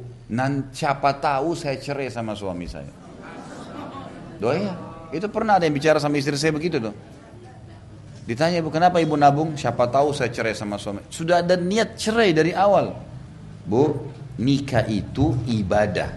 Ibadah sifatnya abadi. Harus itu. Niat nikah sekarang sampai akhirat nih, sampai surga. Saya kalau nggak sempat antar istri saya ke satu tempat, waduh nggak sempat ke sana. Ada hari esok, tenang. Kau nikah sama saya sampai ke akhirat atau cuma 2 jam, 3 jam? Ya nggak? Sekarang kalau kita nggak bisa hari ini, ada hari esok, ada hari lusa. Kalau mati ketemu di akhirat, ada waktu. Ini enggak, kadang-kadang nggak sempat diantar sekali, 2 hari nggak ngomong sama suaminya. Nggak mau masak. Buka begini ayam masih mentah ditaruh di meja. Gimana? Mestinya kan kalau urusan dunia toleransi aja. Masih ada hari esok. Saya sering bilang sama istri saya, nggak sempat hari ini, ada hari esok, ada lusa. Kita nikah ini abadi loh. Kalau orang cuma nikah tuh kayak ngontrak, naudzubillah cuma sehari 2 hari, perlu dipadatin hari ya mungkin. Ini enggak kan abadi. Ibadah itu sifatnya abadi sampai di akhirat. Mudahkanlah untuk pasangan kita. Tidak sempat istri masak hari ini yang kita inginkan, ya sudahlah. Besok ya. Minggu depan ya, nggak apa-apa. Bulan depan ya, nggak masalah. Selama masih ada umur nggak ada masalah. Toleransi ya, urusan dunia. Jadi jangan niat yang aneh-aneh ya dari awal nikah. Dan ini bahaya karena terjadi orang subhanallah yang pernah ucapin itu cerai betul sama suaminya. Terjadi itu, karena saya kenal orangnya. Sampai cerai betul gara-gara itu, sering ngucapin nanti bagaimana kalau saya cerai. Ini cadangan kalau saya cerai. Nanti kalau suami saya mati, ya kalau suami mati duluan. Kalau ibu duluan gimana? Seakan-akan tidak mungkin dia mati, suaminya mati duluan. Kalau Anda mati duluan gimana? ini harusnya berpikir yang rasional ya, sesuai dengan agama. Jadi niatlah yang baik. Berumah tangga, niatkan sekalian untuk dimaksimalin ibadah kepada Allah Subhanahu wa taala. Baik. Selanjutnya 1177. Wa an Abi Hurairah radhiyallahu taala anhu qala qala Rasulullah sallallahu alaihi wasallam al yadul ulya khairu min yadis sufla wa yabda'u ahadukum biman ya'ul taqulul mar'a a'tini aw talliqni rawahu ad-Daraqutni wa isnaduhu hasan. Dari Abu Hurairah anhu bahwa Rasulullah SAW bersabda, tangan yang di atas lebih baik daripada tangan yang di bawah. Selalu beri, selalu memberi. Dalam sebuah riwayat yang lain Nabi SAW pernah membagi-bagi harta beliau yang sedang ada, lalu pergilah orang-orang yang telah diberi bantuan, ternyata masih ada yang datang minta lagi. Lalu Nabi SAW sedih, raut wajahnya beliau berubah, karena kok masih ada orang yang minta, saya nggak bisa kasih ya. Jadi bayangkan Nabi SAW itu sedih kalau nggak bisa bantu orang. Kita sedih kalau keluarin lebih besar gitu kan. Terbalik ini. Mestinya kita seperti Nabi SAW. Nabi itu sedih kalau nggak bisa berikan orang, dan diberikan itu maksimal. Maka Umar berkata, mertua Nabi SAW, ya Rasulullah, tidak ada kewajiban bagi anda. Sudah selesai. Anda sudah nggak punya lagi, kenapa harus terbebani? Nabi SAW diam, nggak salahin Umar, manusiawi namanya gitu. Lalu anak mantu Nabi SAW, ini tadi mertua Nabi, sekarang anak mantu Nabi, Ali bin Abi Thalib mengatakan, ya Rasulullah, ini masih ada berapa dirham nih? Gitu kan? Silakan anda sedekahkan seperti yang anda mau. Maka Nabi SAW senyum, diambil uang tersebut lalu disedekahin. Kata Nabi SAW, bihadza umirtu, begini saya diperintahkan. Beri, selalu ringan tangan, memberi mulia. Allah Subhanahu wa taala suka dengan orang yang royal, membeli. Ya, itu karena kebaikan buat kita. Ingat, orang-orang yang menerima pemberian kita, dia dapat maslahat duniawi, kita dapat maslahat apa? Ukhrawiyahnya. Terutama ya masalah surga, balasan timbangan amal hari kiamat dari amal saleh yang baik. Di dunia juga dikasih pahala, dikasih rezeki juga oleh Allah Subhanahu wa taala. Dikatakan sini tangan yang di atas lebih dari tangan di bawah. Hendaklah seseorang di antara kalian mulai memberi nafkah kepada orang yang menjadi tanggungannya. Dimulai dari istri anaknya, orang tuanya tadi, saudara-saudarinya, kemudian orang-orang yang terdekat. Para wanita ya, atau para istri akan berkata, berikan aku makan atau ceraikan aku. Para istri boleh berkata begini. Kalau suaminya tidak mau kasih nafkah ya. Artinya memang kalau ibu tidak dikasih makan pada hari itu, ibu bisa lapar, kelaparan. Ini nggak boleh, ini kewajiban. Jadi dia harus semampunya, kecuali suami nggak mampu, memang betul-betul nggak bisa. Kayak ada suami tiba-tiba sakit misalnya, stroke, nggak bisa. Nggak ada pendapatan, ya sudah, makanan tinggal tunggu Allah datangkan rezeki dari tetangga, dari kerabat. Memang nggak bisa, ya sabar. Tapi kalau suami mampu dan dia sengaja tidak berikan makanan, maka boleh istri mengatakan, beri saya makan atau kau ceraikan saya. Ini nggak bisa, karena saya tidak punya kewajiban kerja di luar. Perempuan ada kewajiban dan Allah yang membebankan pada suami itu. Maka ini boleh dikasih opsi kalau terjadi, beri saya makan atau memang ceraikan saya, karena tidak mungkin. Saya tidak mungkin kerja di rumah, jaga anak-anak tanpa ada tenaga, makanan harus ada gitu kan. Jadi itu sesuatu yang normal. Riwayat Daraqutni dan sanadnya hasan. Sanadnya bisa diterimain. Selanjutnya 1178. Kalau yang punya pertanyaan nanti insya Allah setelah selesai bab ini ya, insya Allah kita sampai tinggal 3 hadis lagi sampai 1180 baru anda boleh bertanya. 1178 bunyinya, wa an Sa'id bin Musayyib fi ar-rajuli la yajidu ma yunfiqu ala ahli qala yufarraqu bainahuma akhrajahu Sa'id bin Mansur an Sufyan an Abi Zinad anhu qala qultu li Sa'id bin Musayyib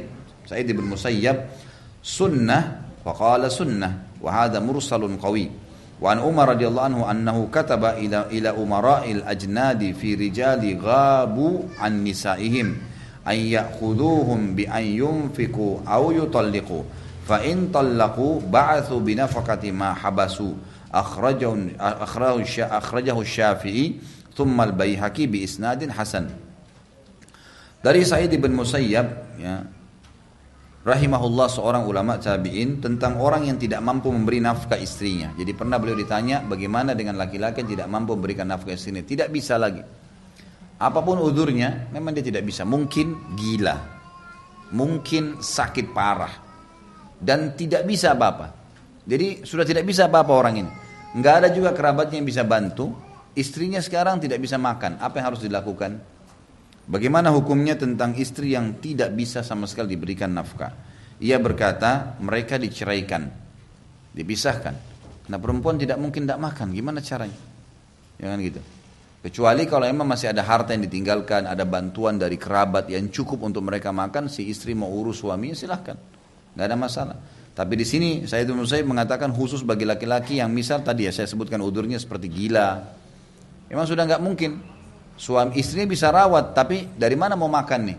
Sekali lagi kecuali ada yang menaungi, ada yang membiayai, ada adiknya si suami, iparnya misalnya, mertuanya dia orang kaya kemudian membiayai, itu nggak ada masalah. Tapi kalau tidak ada nih, opsinya tidak ada. Nggak ada. Si istri mau bertahan pun dia nggak bisa makan. Gimana caranya? Suaminya juga nggak bisa makan. Maka di sini dikatakan mereka diceraikan. Maksudnya diceraikan oleh pemerintah setempat ya. Kalau kita masuk di pengadilan, kalau ini sudah tidak bisa dilanjutkan seperti itu.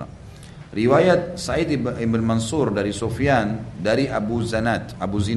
Ia berkata, aku bertanya kepada Sa'id ibn Musayyab, apakah itu sunnah? Itu perintah Nabi? Maka beliau mengatakan sunnah. Dan hadis ini mursal yang kuat yang bisa dipegangi. Dari Umar radhiyallahu anhu bahwa ia menulis surat kepada para komandan militer tentang orang-orang yang meninggalkan istri mereka, yaitu agar mereka menuntut dari para suami agar memberi nafkah atau menceraikannya. Apabila mereka menceraikan, hendaklah mereka memberi nafkah selama mereka dahulu tidak ada. Dikeluarkan oleh Asy-Syafi'i, kemudian Baihaqi dengan sanad yang hasan. Ya. Jadi kalau ada orang pergi jihad di jalan Allah, dia harus sebelum jihad meninggalkan nafkah yang cukup. Gak boleh dia pergi begitu saja. Jadi misal kebutuhan istrinya 10 juta per bulan. Dia mau pergi kira-kira saya targetnya mau ke medan jihad 6 bulan. Udah dikasih sama dia 60 juta. Ini selama saya pergi. Nah, kalau terjadi misalnya ada orang jihad, karena ini ibu-ibu kalau perlu tahu kalau laki-laki sudah masuk di kancah jihad dan memang dia ini sudah niatnya akhirat, itu kadang-kadang sulit untuk pulang, ya. Karena memang mereka niatnya mau mati syahid. Nah ini kalau laki-laki ada yang begini, dia tidak mau pulang, sunnahnya pulang per 4 bulan sekali, sunnahnya. Jadi pernah Umar bin Khattab jalan di zaman khilafah beliau melewatin seorang wanita yang berkata, kalau bukan karena kehormatan hubunganku dengan Tuhanku dan kehormatan hubunganku dengan suamiku, ranjang ini akan bergerak, akan berzina. Lalu Umar marah, wahai hamba Allah, kenapa kau berani berkata begitu? Kata-kata tidak santun nih bagi orang beriman. Maksudnya mau berzina. Dia bilang, wahai Amir Mu'minin, suami saya sedang bertugas dan saya sekarang terganggu dengan syahwat ini. Lalu Umar bin Khattab pulang menanyakan kepada Hafsah, anaknya yang merupakan istri Nabi SAW, tapi Nabi sudah meninggal ya di zaman khilafahnya Umar nih. Berapa lama wanita bisa tahan tanpa ada suami? Kata Hafsah 4 bulan. Ya, 4 bulan. Maka Umar bin Khattab mengeluarkan sebuah instruksi, setiap 4 bulan mujahid harus pulang. Nah, kalau selama dia di sana 4 bulan ataupun dia mau lebih daripada itu di sana karena istrinya tidak keberatan, misalnya seperti orang sekarang kerja ke luar negeri 2 tahun baru pulang, kan banyak tuh. Ke Jepang, ke Saudi, kemana-mana orang kerja, maka dia 2 tahun baru pulang. Kalau istrinya nggak masalah, maka nggak ada masalah. Tapi nafkahnya harus jalan, nggak boleh nggak. Kalau nafkah tidak diberikan, maka harus diceraikan. Nggak bisa ini, terceraikan mereka, gitu kan? Diceraikan oleh pemerintah setempat dan tetap masih ada hutang si suami. Misal setelah 4 bulan berjalan dia tidak pernah kasih nafkah, sekarang diceraikan oleh pemerintah, maka 4 bulan itu hutangnya suami. Dia harus bayar sama istrinya. Karena itu kewajiban. Karena istrinya makan dari mana selama 4 bulan? Akhirnya harus mengemis sama orang, akhirnya harus begini gitu. Sampai saya kemarin dapat berita di Surabaya, kena yayasan kami mencari kira-kira orang-orang yang tidak mampu ini seperti apa keadaannya. Ada satu informasi sampai ke saya, ada satu ibu di sana janda punya anak 3, suaminya meninggal gitu kan. Dan ibu itu saking susahnya sampai harus setiap bulan jual barang di rumahnya. Ada yang jual lemarinya, sebentar jual tempat tidurnya, pokoknya untuk biaya hidup sehari-hari. Ini kan luar biasa, ini kesiannya seperti ini bagaimana? Harusnya bisa ditanggung. Makanya kata Nabi SAW, as-sa'i alal armala kal mujahid fi sabilillah. Orang yang mengurus janda itu, menaungi, memenuhi kebutuhan mereka, sama dengan mujahid di jalan Allah.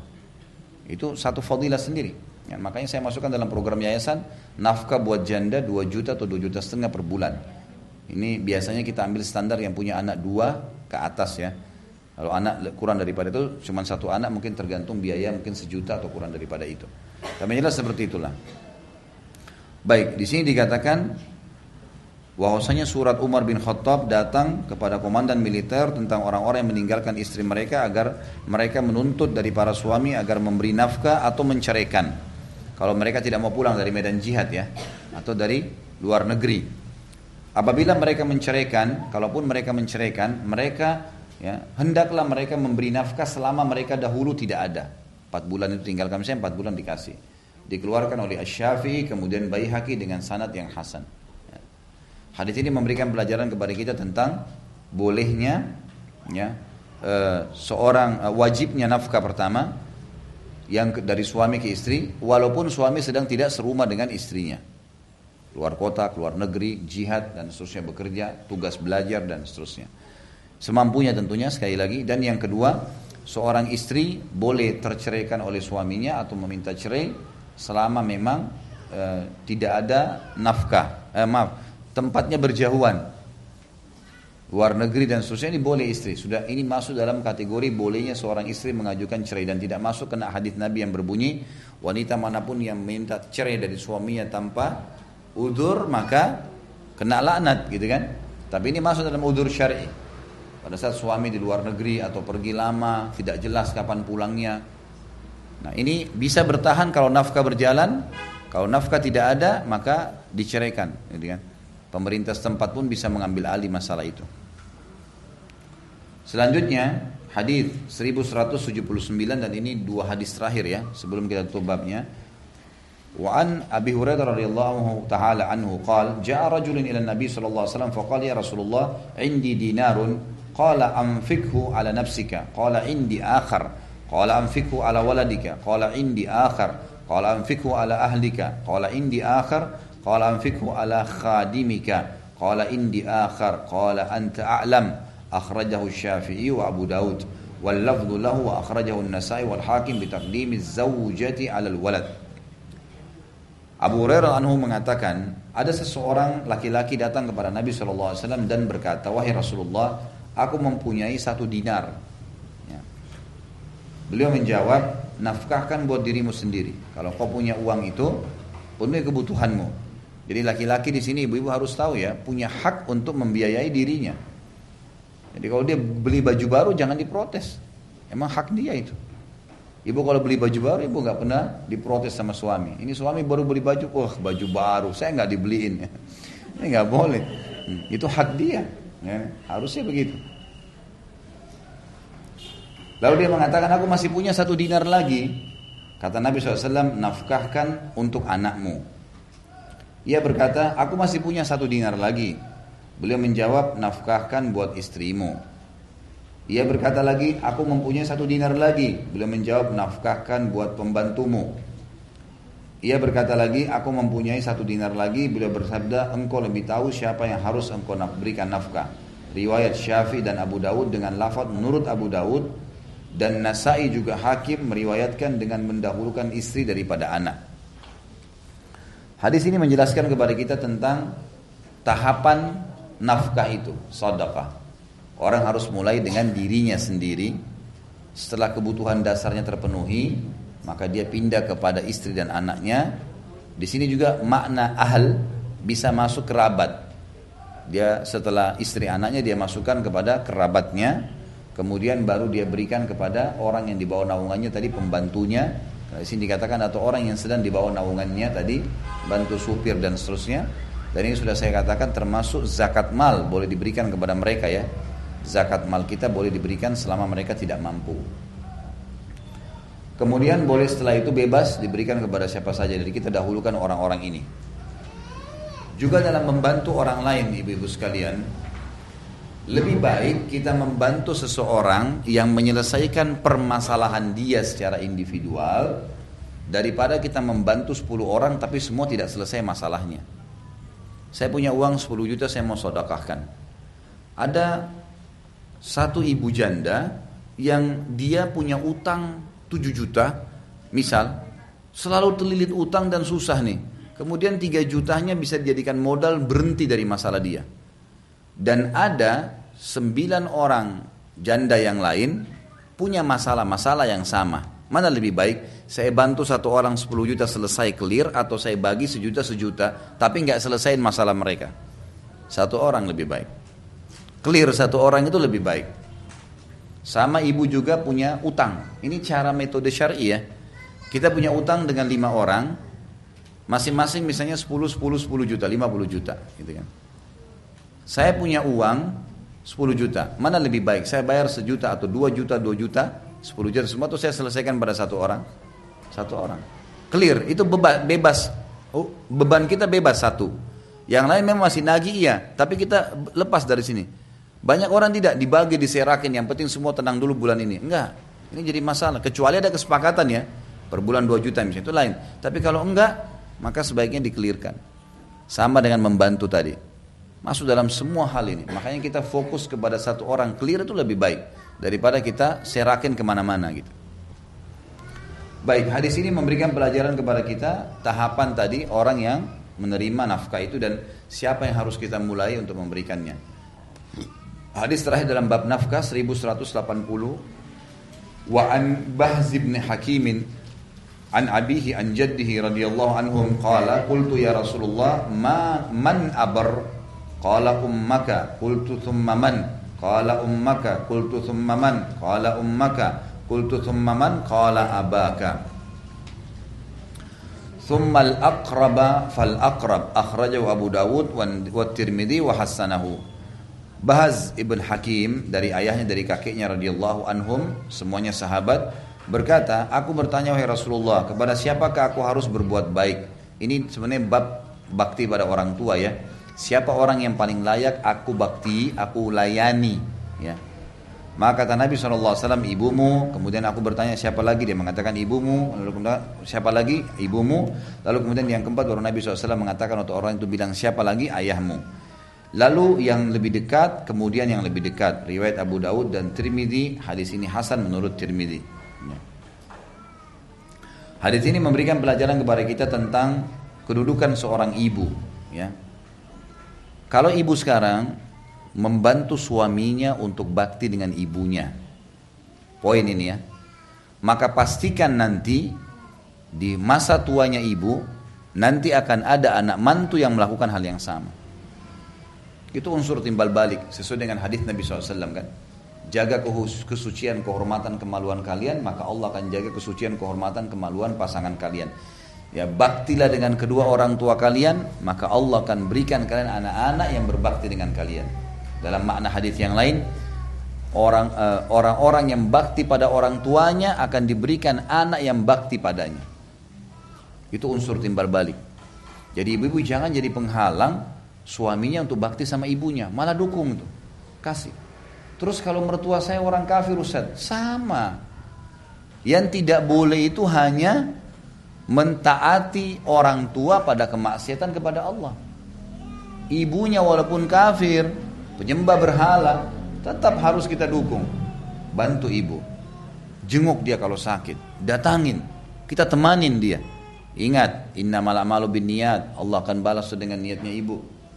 Jangan pernah buat masalah dalam hidup ini dan jangan siapkan musuh hari kiamat. Allah Maha melihat, Maha mengetahui dan mencatat semuanya. Fi kulli kabidin ratabatin ajr. Hadis Bukhari. Kata Nabi SAW, di setiap denyut kehidupan ada pahala. Jangan sia-siakan itu. Jadi hadis ini menjelaskan kepada kita tentang pentingnya memperhatikan ibu ya, bagi anak laki-laki terutama dan anak perempuan datang setelahnya. Tentu di sini seorang suami, saya kadang-kadang kalau bicara dengan bapak-bapak saya katakan, bapak walaupun memang bapak sudah menjadi nomor 1 setelah menikahnya istri ini dengan Anda, tidak boleh kita memutuskan hubungan dia dengan orang tuanya. Tidak boleh juga suami egois. Pokoknya saya nggak mau tahu, jangan datangin ibumu, nggak bisa. Jangan datangi ayahmu. Gimana caranya? Mau dihapus bagaimana nasab tuh? Nggak mungkin, gitu kan? Mertua mau datang ke rumah, biarin datang, silahkan. Ahlan wa sahlan, gitu kan?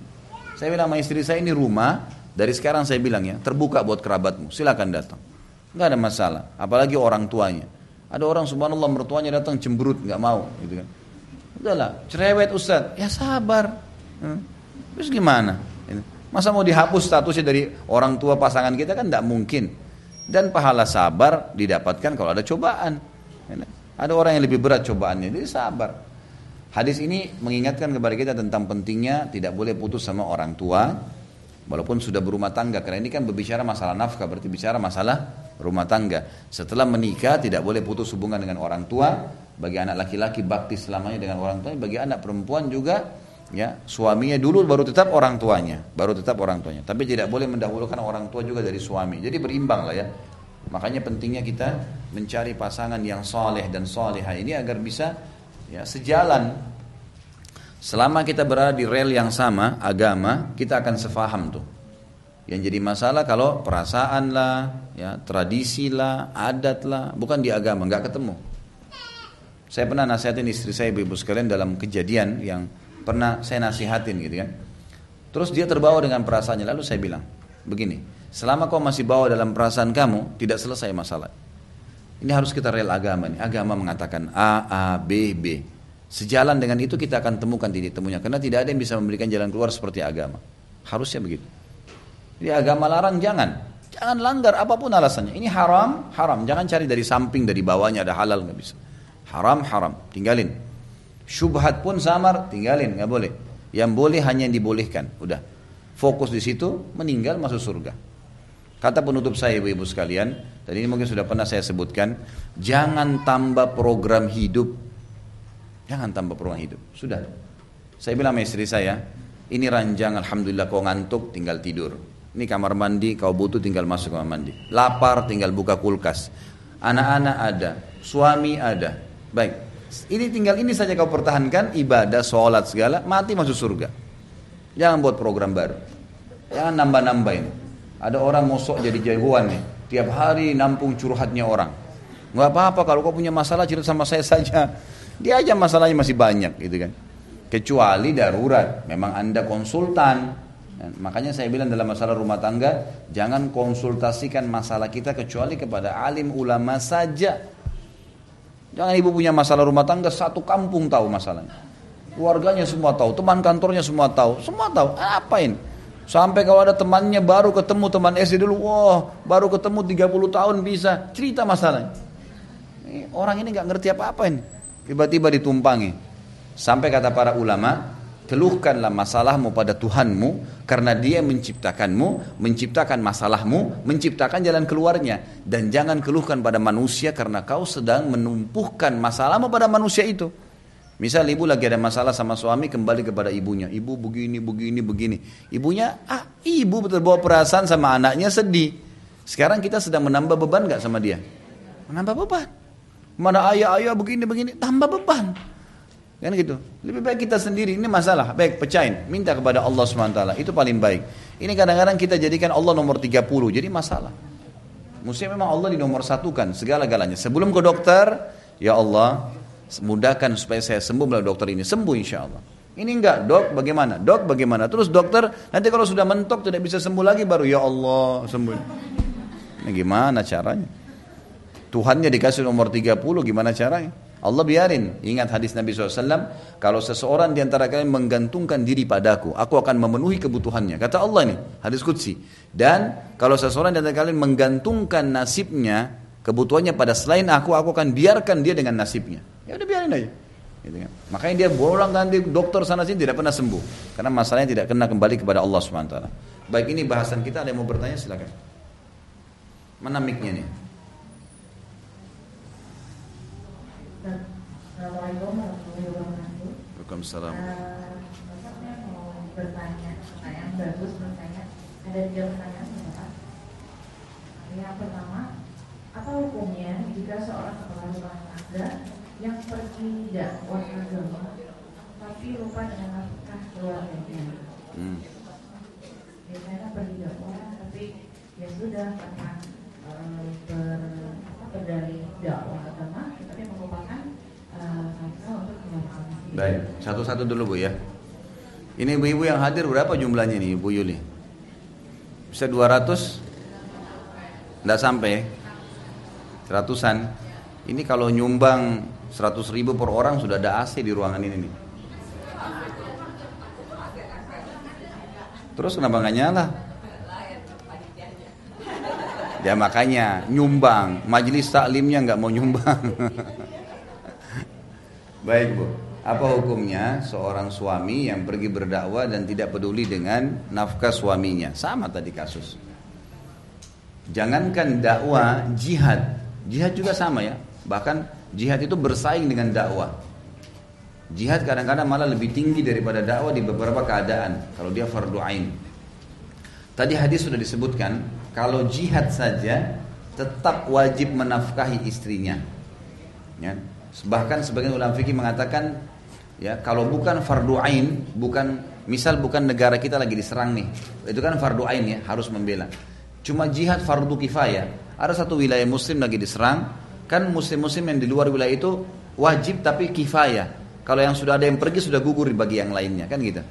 Nah sekarang kalau misalnya orang dia pergi ke sana, dia harus bukan fardu ain, bukan sesuatu wilayah yang lagi diserang. Kalau ini tidak ada hubungannya lagi sama nafkah ini, lain. Karena dia harus membela gitu kan. Kalau tidak istri anaknya pun bisa dibunuh oleh musuh. Tapi kalau wilayah yang tidak ada wilayah muslim selain diserang, lain dia mau pergi berperang, namanya fardu kifayah. Fard wajib tapi cukup dengan orang yang sudah pergi ke sana. Kalau dia mau ke sana dia wajib tinggalin nafkah. Kalaupun dia pergi ke sana, dia tidak berikan itu berbentuk utang. Ya, sampai dikatakan tadi dalam hadis kan, kalau dia pergi dan dia tidak memberikan nafkah maka dipisahkan oleh pemerintah setempat. Ya, hukumnya seperti itu. Tadi bisa wanita mengatakan, beri saya makan nafkah atau ceraikan saya. Karena itu hukum syar'i. Gitu ya. Dia harusnya meninggalkan nafkah, nggak boleh. Nggak bisa dakwah kemudian dia katakan kalau fardu kifayah ya. Karena sifatnya sekarang dakwah ini fardu kifayah, bukan fardu ain. Dakwah sekarang sifat fardu kifayah artinya banyak dai yang menyebar ke sana sini. Saya tidak ada kewajiban datang ke Amerika sekarang. Kifayah karena di sana ada dai. Jadi saya ke Amerika, saya pergi kemana-mana dakwah ini itu sifatnya fardu kifayah. Ada kewajiban tapi cukup kalau sudah ada yang lainnya. Tapi kalau di lokasi itu tidak ada dai sama sekali, cuman saya sendiri, itu fardu ain namanya. Beda antara fardu ain sama fardu kifayah. Nah kalau suami ibu pergi dakwah, kemudian itu sifatnya seperti tadi keadaannya. Dia datang ke lokasi-lokasi tertentu dan meninggalkan nafkah istrinya, sementara di sana sudah ada dai-dai, maka ini tidak bisa. Dia berdosa hukumnya. Masuk dalam hadis tadi, cukuplah beban dosa yang berat bagi seorang suami yang meninggalkan atau memberikan apa yang dia nafkahi, siapa yang dia nafkahi. Ini. Oke, terima kasih Pak Ustaz.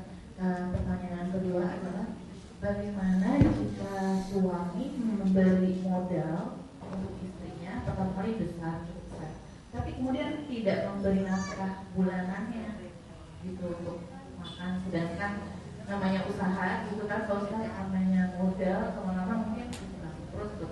Nah si suami nggak mau tahu gitu, itu hukumnya bagaimana ya? Sedangkan keluarga ini butuh makan untuk bulanan. Baik, sebentar. Ada hadis yang berbunyi begini, al-mu'minuna ala syurutihim. Itu kaidah penting. Orang mukmin sesuai dengan kesepakatan yang disepakati. Waktu suami kasih modal, ada teman saya, dia kasih modal ke istrinya 50 juta. Ini modal ya. Waktu itu dia buka seperti jual beli motor bekas di kota Makassar. Ini 50 juta. Syaratnya adalah kesepakatannya suami akan membantu dari sisi pengaturan administrasi, keamanan, pegawai-pegawai. Istrinya cuman mengelola dari keuntungannya nafkahi rumah. Kesepakatan begitu. Istrinya bilang, baiklah. Keuntungan misalnya ada dari 50 juta 10 juta. Nafkah rumah 5 juta. Dipakai sama dia, 5 juta yang lebih buat dia. Terserah silakan, keuntungan buat kamu. Misal gitu. Kalau ini kesepakatannya, maka berarti sesuai dengan kesepakatan. Jalan dengan itu. Istri berarti menjalankan amanah, tidak boleh traidor, gitu kan? Dia harus jalankan. Tapi kalau bangkrut, memang betul-betul bangkrut dan suami kan terlibat di situ. Dalam arti kata, tadi dia akan menjamin administrasinya, dia akan datangkan pegawai, dia tahu perkembangan uang masuk keluar.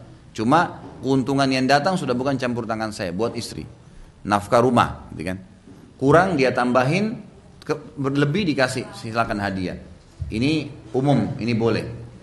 Tetapi kalau suami kasih uang tanpa ada pengetahuan dari istri, maksudnya istri tidak punya bekal modal, tidak punya ilmu di situ, tiba-tiba dibukain satu usaha suruh jalanin, tidak dikontrol, tidak diawasin, pokoknya setelah ini saya tidak mau tahu, kau harus bisa nafkahin rumah. Istrinya juga karena tidak punya ilmu trader atau mungkin menganggap kena modal besar akhirnya lalai main beli mobil, main beli sembarang, main ini, main itu, kelalaian yang dilakukan, maka ini dua-duanya salah nih. Si suami salah, si istri salah.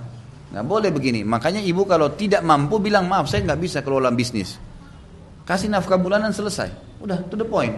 Nggak usah buat PR dalam hidup. Jadi jangan kita berbangga karena dibukain usaha terus kita. Kalau cara ibu punya ilmu, ibu punya silakan. Tapi berikan syarat. Syarat saya, ya. Jadi kita harus berikan syarat. Syarat saya ini usaha. Tolong bantu saya sisi administrasi, siapin ahlinya, dan bagaimana dengan keuntungan yang datang. Nafkah 5 juta, baik saya pakai 5 juta. Kalau 10 juta, 5 juta buat kamu. Silakan. Mau bantu siapa saja, mau nabung silakan. Maka itu lebih aman, itu lebih baik. Jadi harus jelas. Ya tadi saya bilang tergantung kesepakatan. Kalau kesepakatannya bahwasanya itu udah masuk dalam nafkah, maka berarti sudah harus jalan begitu. Itu resikonya. Makanya ibu dari awal jangan terima modal itu kalau tidak bisa. Ini saya tahu nih saya tidak bisa nih, atau saya belum punya ilmunya. Bilang dari awal, ini kasih modal, tapi ini usaha. Jangan hubungkan sama nafkah ya. Bilang gitu dari awal. Berikan masukan. Karena jangan iyakan. Kalau ibu iyakan, harus sepakat, harus sesuai dengan kesepakatannya. Dosa nggak dosa? Ya. Dosa nggak suaminya? Kalau udah nggak dimakan nafkah lagi, karena memang tidak ada kesepakatan kan dari awalnya. Itu Dosa. Suaminya dosa tidak kasih nafkah, istrinya dosa tidak amanah. Dua-duanya dosa. Makanya tadi saya bilang poin seperti itu kesalahan di pihak dua-dua pihak salah. Ibu dari awal dikasih modal nggak bisa, bilang saya nggak bisa. Lebih baik kasih saya uang bulanan. Ini rinciannya nih, kebutuhannya. Coba tulisin masing-masing. Yang terakhir, apa hukumnya jika si istri masih menerima nafkah dari mantan suami dan si suami yang baru itu melarang bertemu keluarga pertamanya, tapi tujuannya baik untuk ketemu anak gitu ya. Itu hukumnya bagaimana ya? Kalau mantan suami memberikan mantan istri nafkah untuk anaknya dia, maka itu nggak masalah. Dan ini tidak harus ketemu, karena ketemu memang ini bermasalah karena ini sudah bukan mahram. Dia ketemu sama anak-anak boleh, silakan. Tapi mantan istri ketemu sama mantan suami ini nggak boleh, bukan mahram, seperti orang asing. Kalau sudah lewat masa iddah 3 bulan, udah nggak bisa. Jadi transfer uang, dia janjian sama anak-anaknya memang. Apalagi kalau si perempuan ini sudah punya suami baru, nggak boleh lagi. Wajib dia patuh sama suaminya yang sekarang, nggak bisa, gitu kan? Jadi tidak ada nafkah buat dia, sudah nggak ada urusannya. Karena ini akan membuka fitnah baru nanti. Tapi untuk anaknya boleh. Nah, pribadi nggak boleh. Nggak boleh. Ini nggak boleh, karena ini membuka pintu fitnah nanti. Kalau dia pun mau bersedekah si mantan suaminya, sedekah pada orang lain. Dia nggak butuh sedekah sama orang ini, apalagi sudah bersuami ya.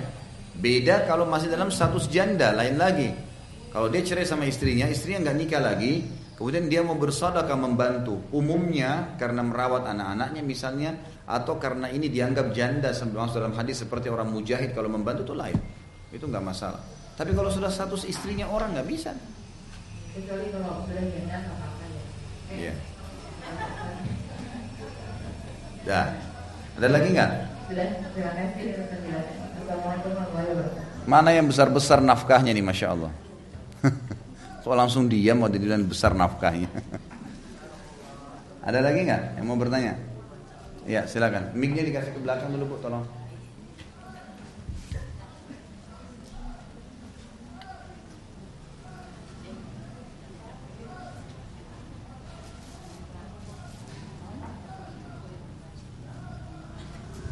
Assalamualaikum Ustaz. Waalaikumsalam. Sekarang para istri banyak sekali yang penghasilannya punya penghasilan dan banyak yang bahkan lebih besar pada suami. Kadang-kadang lebih besarnya bukan sekedar hanya lebih besar, tapi jauh lebih besar. Dalam hal ini bagaimana kewajiban suami terhadap istrinya? Terima kasih. Nafkah adalah hak istri. Nafkah hak istri. Kalau istri mengatakan saya sudah punya pendapatan, nggak usah kasih nafkah. gugur. Itu pertama dulu ya. Jadi nafkah haknya istri. Kalau istri mengatakan saya sudah punya pendapatan, nggak usah kasih nafkah kepada saya. Misal, nanti biar saya yang beli kebutuhan rumah segala. Gugur dari suaminya, karena suaminya punya pendapatan lebih kecil. Yang kedua, kalau tidak ada pembicaraan itu, sekaya apapun istrinya, walaupun ratu, dia nikah sama laki-laki masyarakat biasa, laki-laki wajib memberikan semampu dia. Dia mampu 10.000 berhari beli nasi bungkus, beli itu kewajiban. Selama istrinya tidak berlepas, ya. Karena itu memang hak dia, nggak bisa. Harus memang dia memberikan nafkah, walaupun barangnya lebih kecil. Dia kebutuhan dasar ya, yang kalau tidak karenanya kehidupan tidak bisa jalan. Itu nafkah. Kecuali si istri melepaskan diri. Silakan yang lain. Assalamualaikum warahmatullahi wabarakatuh. Waalaikumsalam betul. Pak Ustaz, saya mau nanya, kalau hukumnya kita menafkahi saudara yang berlain agama, bagaimana itu benar Pak? Boleh. Dengan orang non-muslim, orang tua wajib kita bakti, menjenguk kalau sakit, bantu kalau tidak mampu. Selama tidak berhubungan dengan akidah boleh. Kerabat kita, saudara, paman, sepupu, punya hubungan darah, boleh kita lanjut silaturahim dengan mereka. Tapi jangan hubungkan dengan ritual. Seperti misalnya jenguk kalau sakit boleh, tapi mendatangi acara kematian tidak boleh, karena sudah ritual, gitu kan. Jadi kita harus bedain mana boleh, mana yang tidak boleh, gitu kan. Tidak boleh mendukung ucapan selamat Natal misalnya pada saat orang non-muslim, karena itu mendukung Allah punya anak. Itu tidak boleh, tapi yang lain yang boleh silahkan. Termasuk membantu, menjenguk, apa saja. Boleh semuanya, gak ada masalah. Bukan cuma kerabat Bu ya. Orang non-muslim pun yang tidak ada hubungan kerabat, ibu boleh bantu. Gak ada masalah. Ibu lagi di Amerika, ada fakir miskin di jalan, orang non-muslim. Bantu gak? Bantu. Sedekah, gak ada masalah. Ya Bu ya. Ada lagi?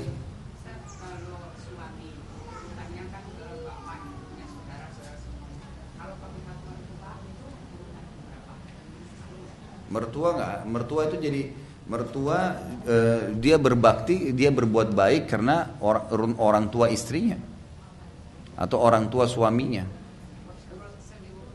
Nggak bisa diurutin sama orang tua kandung, nggak sederet antara mertua sama ini. Mereka adalah, kan dalam Islam itu Bu, mahram ada 3 ya. Ada mahram yang abadi, memang dari kita lahir sudah mahram kita. Itu jalur ke atas langsung, ayah, ibu, kakek, nenek, ke samping semua, saudara-saudarinya.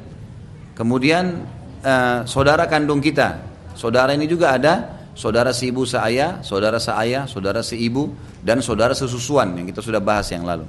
Ini semua jalur samping mahram, semua ke bawah, anak cucu, kemudian juga anak dari keturunan semua kanan kiri kita, ponakan, anaknya saudara-saudara kita, itu semua mahram. Ini mahram abadi yang memang dari kita lahir sudah mahram. Yang kedua, mahram yang tidak abadi. Tidak abadi. Sementara, selama mereka masih bersama, ini suami istri. Selama masih bersama mahram. Tidak bersama lagi cerai, bukan mahram. Ini mahram yang sementara. Mahram yang ketiga adalah mahram yang tadinya bukan mahram, termahramkan lalu jadi abadi. Mahramnya bukan dari lahir ya, mereka jadi mahram, tadinya bukan mahram, mereka jadi mahram dan mahramnya abadi. Ini adalah mertua, kemudian anaknya pasangan, istrinya atau suaminya, ayah dan ibu. Faham maksudnya? Ya. Ini mahram, misalnya gini, saya menikah dengan istri saya, mertua saya ini tadinya saya nggak pernah kenal sebelumnya, tidak ada hubungan mahram, tapi karena saya nikah sama anaknya, maka ini jadi mahram, ibunya jadi mahram abadi. Walaupun saya cerai sama anaknya, tetap ini mahram abadi. Nggak ada lagi istilah nggak kayak istri ya. Maka ini bisa mahram. Kemudian juga istri daripada ayah. Kalau ayah ibu misalnya poligami, punya 2 istri, istri beliau yang kedua itu adalah mahramnya anak laki-laki si ayah ini. Walaupun istri keduanya lebih muda. Ini jelas hukumnya. Jadi misalnya ada seorang bapak dia punya anak 5 misalnya, semua laki-laki, sudah dewasa, sudah menikah semua. Bapak ini masih butuh istri, dia nikah sama perempuan umur 20 tahun misalnya. Pada saat dia menikah ini, istrinya yang kedua lebih muda daripada anak-anaknya yang 5 orang itu. Tetap ini adalah mahram abadi buat anak-anaknya, karena sudah jadi istri ayahnya. Makanya pernah di zaman Nabi SAW ada orang menikahi mantan istri ayahnya, Jadi ayahnya pernah nikahin, cerai, ya. Kemudian anaknya nikahi. Nabi SAW mengutus seseorang untuk merajam dia, karena dia dianggap berzina, istri ayahnya nggak boleh, dan hartanya dibagi 5, dianggap ghanimah, harta rampasan perang. Jadi ini bahaya sekali. Sama juga dengan suami ibu. Suami ibu sama. Kalau kita biasa bilang ayah tiri. Jadi gini, kalau seseorang muslim menikah dengan janda, punya anak perempuan, kalau dia sudah nikah dan dia sudah menggauli ibunya, anaknya mahram abadi itu. Anaknya ya, karena ibunya sudah digaulin. Tapi kalau misal, ini hukum syar'i ya, nggak usah dibayangkan. Jadi kalau seseorang laki-laki menikah dengan janda, begitu selesai akad nikah jandanya mati, belum sempat disentuh. Dia punya anak perempuan, bolehkah ini nikah sama anaknya? Hukum syari'nya boleh, karena syaratnya menggauli. Menggauli berarti sudah jadi mahram. Jadi seperti itu memahaminya. Tadi yang ibu tanya seperti itu bukan? Baik. Ada lagi? Ya, silakan. Waalaikumsalam.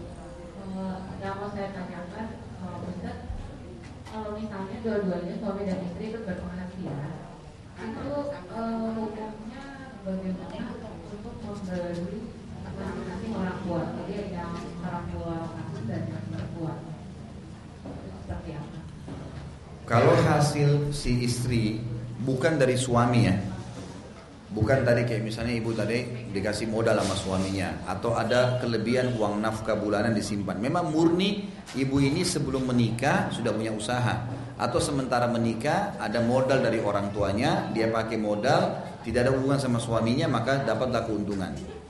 Dia punya pendapatan, suami punya, atau dua-duanya kerja misalnya, maka si istri punya pendapatan. Hasil keringat istri boleh dikasih kepada orang tuanya. Tanpa izin pun sama suami, itu ada pendapat yang mengatakan boleh. Karena itu pendapatan dia pribadi. Yang dia wajib pamit itu adalah uang yang dari istri suaminya.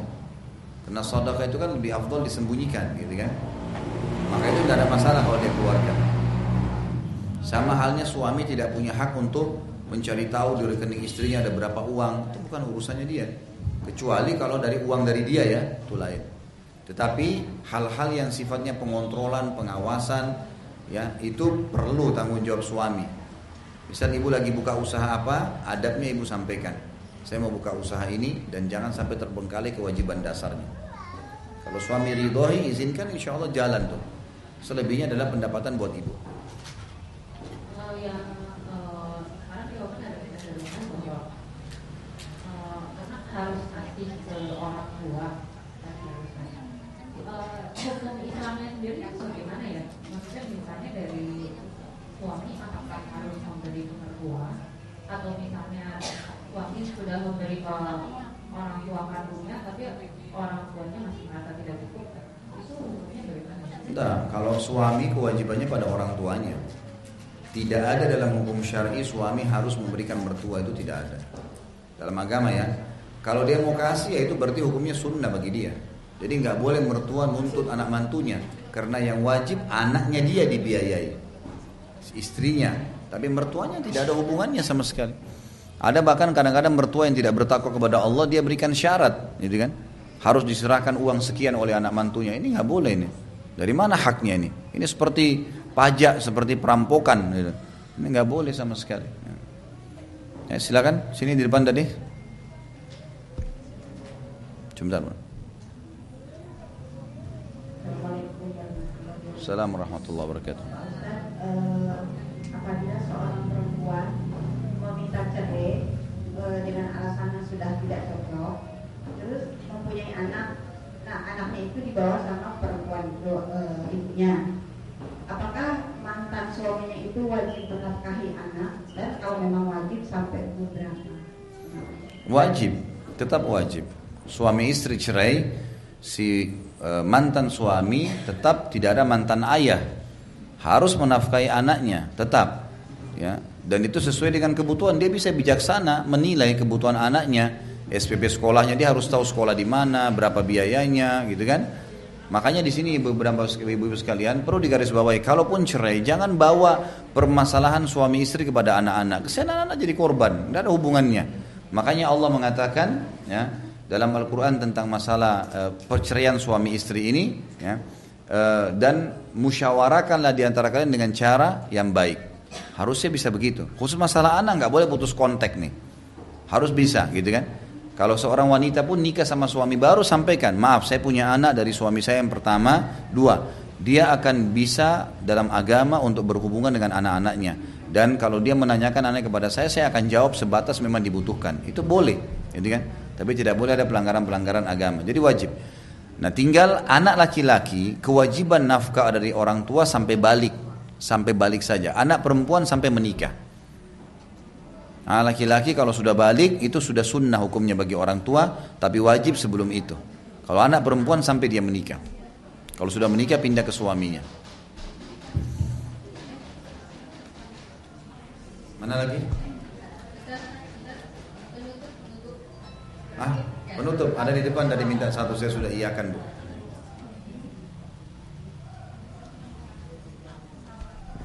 Sebentar, pakai mic, Bu, biar yang lain dengar. Astagfirullah. Assalamualaikum warahmatullahi wabarakatuh. Assalamualaikum. Yang saya mau tanyakan begini, kebetulan ada salah satu jamaah saya, seorang laki-laki yang boleh dibilang dia menurut penilaian saya dia imam yang baik, tapi istrinya itu tidak sholat dan sulit untuk diarahkan ke sholat, sampai saya pun ikut membimbing istrinya gitu untuk ibadah, gitu, sholat dan lain sebagainya gitu. Tapi sepertinya agak sulit gitu, agak sedikit kesulitan karena memang saya yakin hidayah itu kan prerogatif Allah ya, gitu, kita nggak bisa paksakan. Yang mau saya tanyakan, apakah gugur nafkah seorang suami terhadap istri yang sudah tidak lagi beriman kepada Allah, itu sudah hampir 3 tahun dia meninggalkan sholat. Itu yang pertama. Terus bentar, satu-satu dulu. Yang pertama perlu diketahui, takdir yang sebenarnya saya jelaskan ada mutlak dan ada ikhtiar. Ada mutlak, ada ikhtiar. Hidayah, menangkap sinyal hidayah adalah takdir ikhtiar. Contoh gini, Bu, kita dengarkan azan duhur misalnya sebentar, maka itu hidayah, petunjuk dari Allah. Ini sholat nih. Orang bisa milih kan, bisa sholat, bisa enggak, iya kan? Sama dengan sholat, pakai jilbab, apa saja, semua itu hidayah, petunjuk Allah datang, menerimanya masuk dalam ikhtiar. Jadi tidak bisa kita katakan, kalau misalnya bahasa tadi Ibu misalnya tanda kutip, ya hidayah di tangan Allah, kesannya memang Allah belum kasih petunjuk ke dia. Bukan, petunjuk Allah selalu datang, dianya yang tidak mau. Jadi di sini jangan sampai kita menyalahkan Allah nih, karena Allah SWT selalu kirimkan sinyal. Setiap ada ibadah, ada azan, umumnya muslimin itu pasti kalau lewat terdengar azan, sholat, ada bisikan malaikat dalam hati kita yang kita bisa tahu. Itu dulu poin. Poin yang tadi inti ditanyakan, bagaimana apakah gugur nafkah seorang suami kepada istri yang tidak atau tidak beriman pada Allah, atau misalnya tidak menjalankan kewajiban, maka jawabannya iya. Kalau istri yang tidak lagi sholat, ya terutama wajib ya, rukun Islam, sholat, puasa Ramadan, ya ini tidak dilakukan, maka berarti sudah gugur nafkah. Dia boleh memberhentikan nafkah pada saat itu, karena memang salah satu hal yang kata para ulama dalam bab pendidikan, baik ke istri atau ke anak, itu dengan menahan fasilitas. Nafkah itu kan fasilitas ya, diberhentikan, maka dengan cara itu diharapkan dia bisa kembali jalan Allah. Karena ini nggak bisa. Bahkan Syekh Utsaimin rahimahullah memastikan tidak boleh seorang istri bertahan pada suami yang tidak sholat, dan tidak boleh juga seorang suami bertahan pada istri yang tidak sholat. Kalau diingatkan nikah tidak mau, ini bahaya, karena ini perintah wajib ini. Harusnya ya, kalau kau tidak bisa jalan sesuai dengan apa yang Allah inginkan, kita tidak bisa jalan ya, harusnya begitu ya, idealnya begitu. Yang lain Bu tadi sudah. Enggak, tadi kan ada yang kedua. Lupa. Lupa Ustaz. Cuma Baik. ada pertanyaan lagi. Kebetulan kayak saya nikah lagi dengan seorang ibu yang tidak punya anaknya, artinya boleh dibilang mandul gitu saja. Untuk hak warisnya seperti apa ya? Apakah dapat hak? Hak waris siapa? Istri ayah. Ya, istri ayah. Kalau ayah meninggal dapat. Istri mendapatkan. Istri siapapun mendapatkan, selama status istri, baik poligami atau dia sendiri monogami, tetap ada hak waris. Kalau punya anak 1/8. Kalau ada 1/8. Kalau tidak ada anak 1/6. Ya. Silakan Bu Yuli. Yang terakhir, penutup. Ketua Majelis Taklim.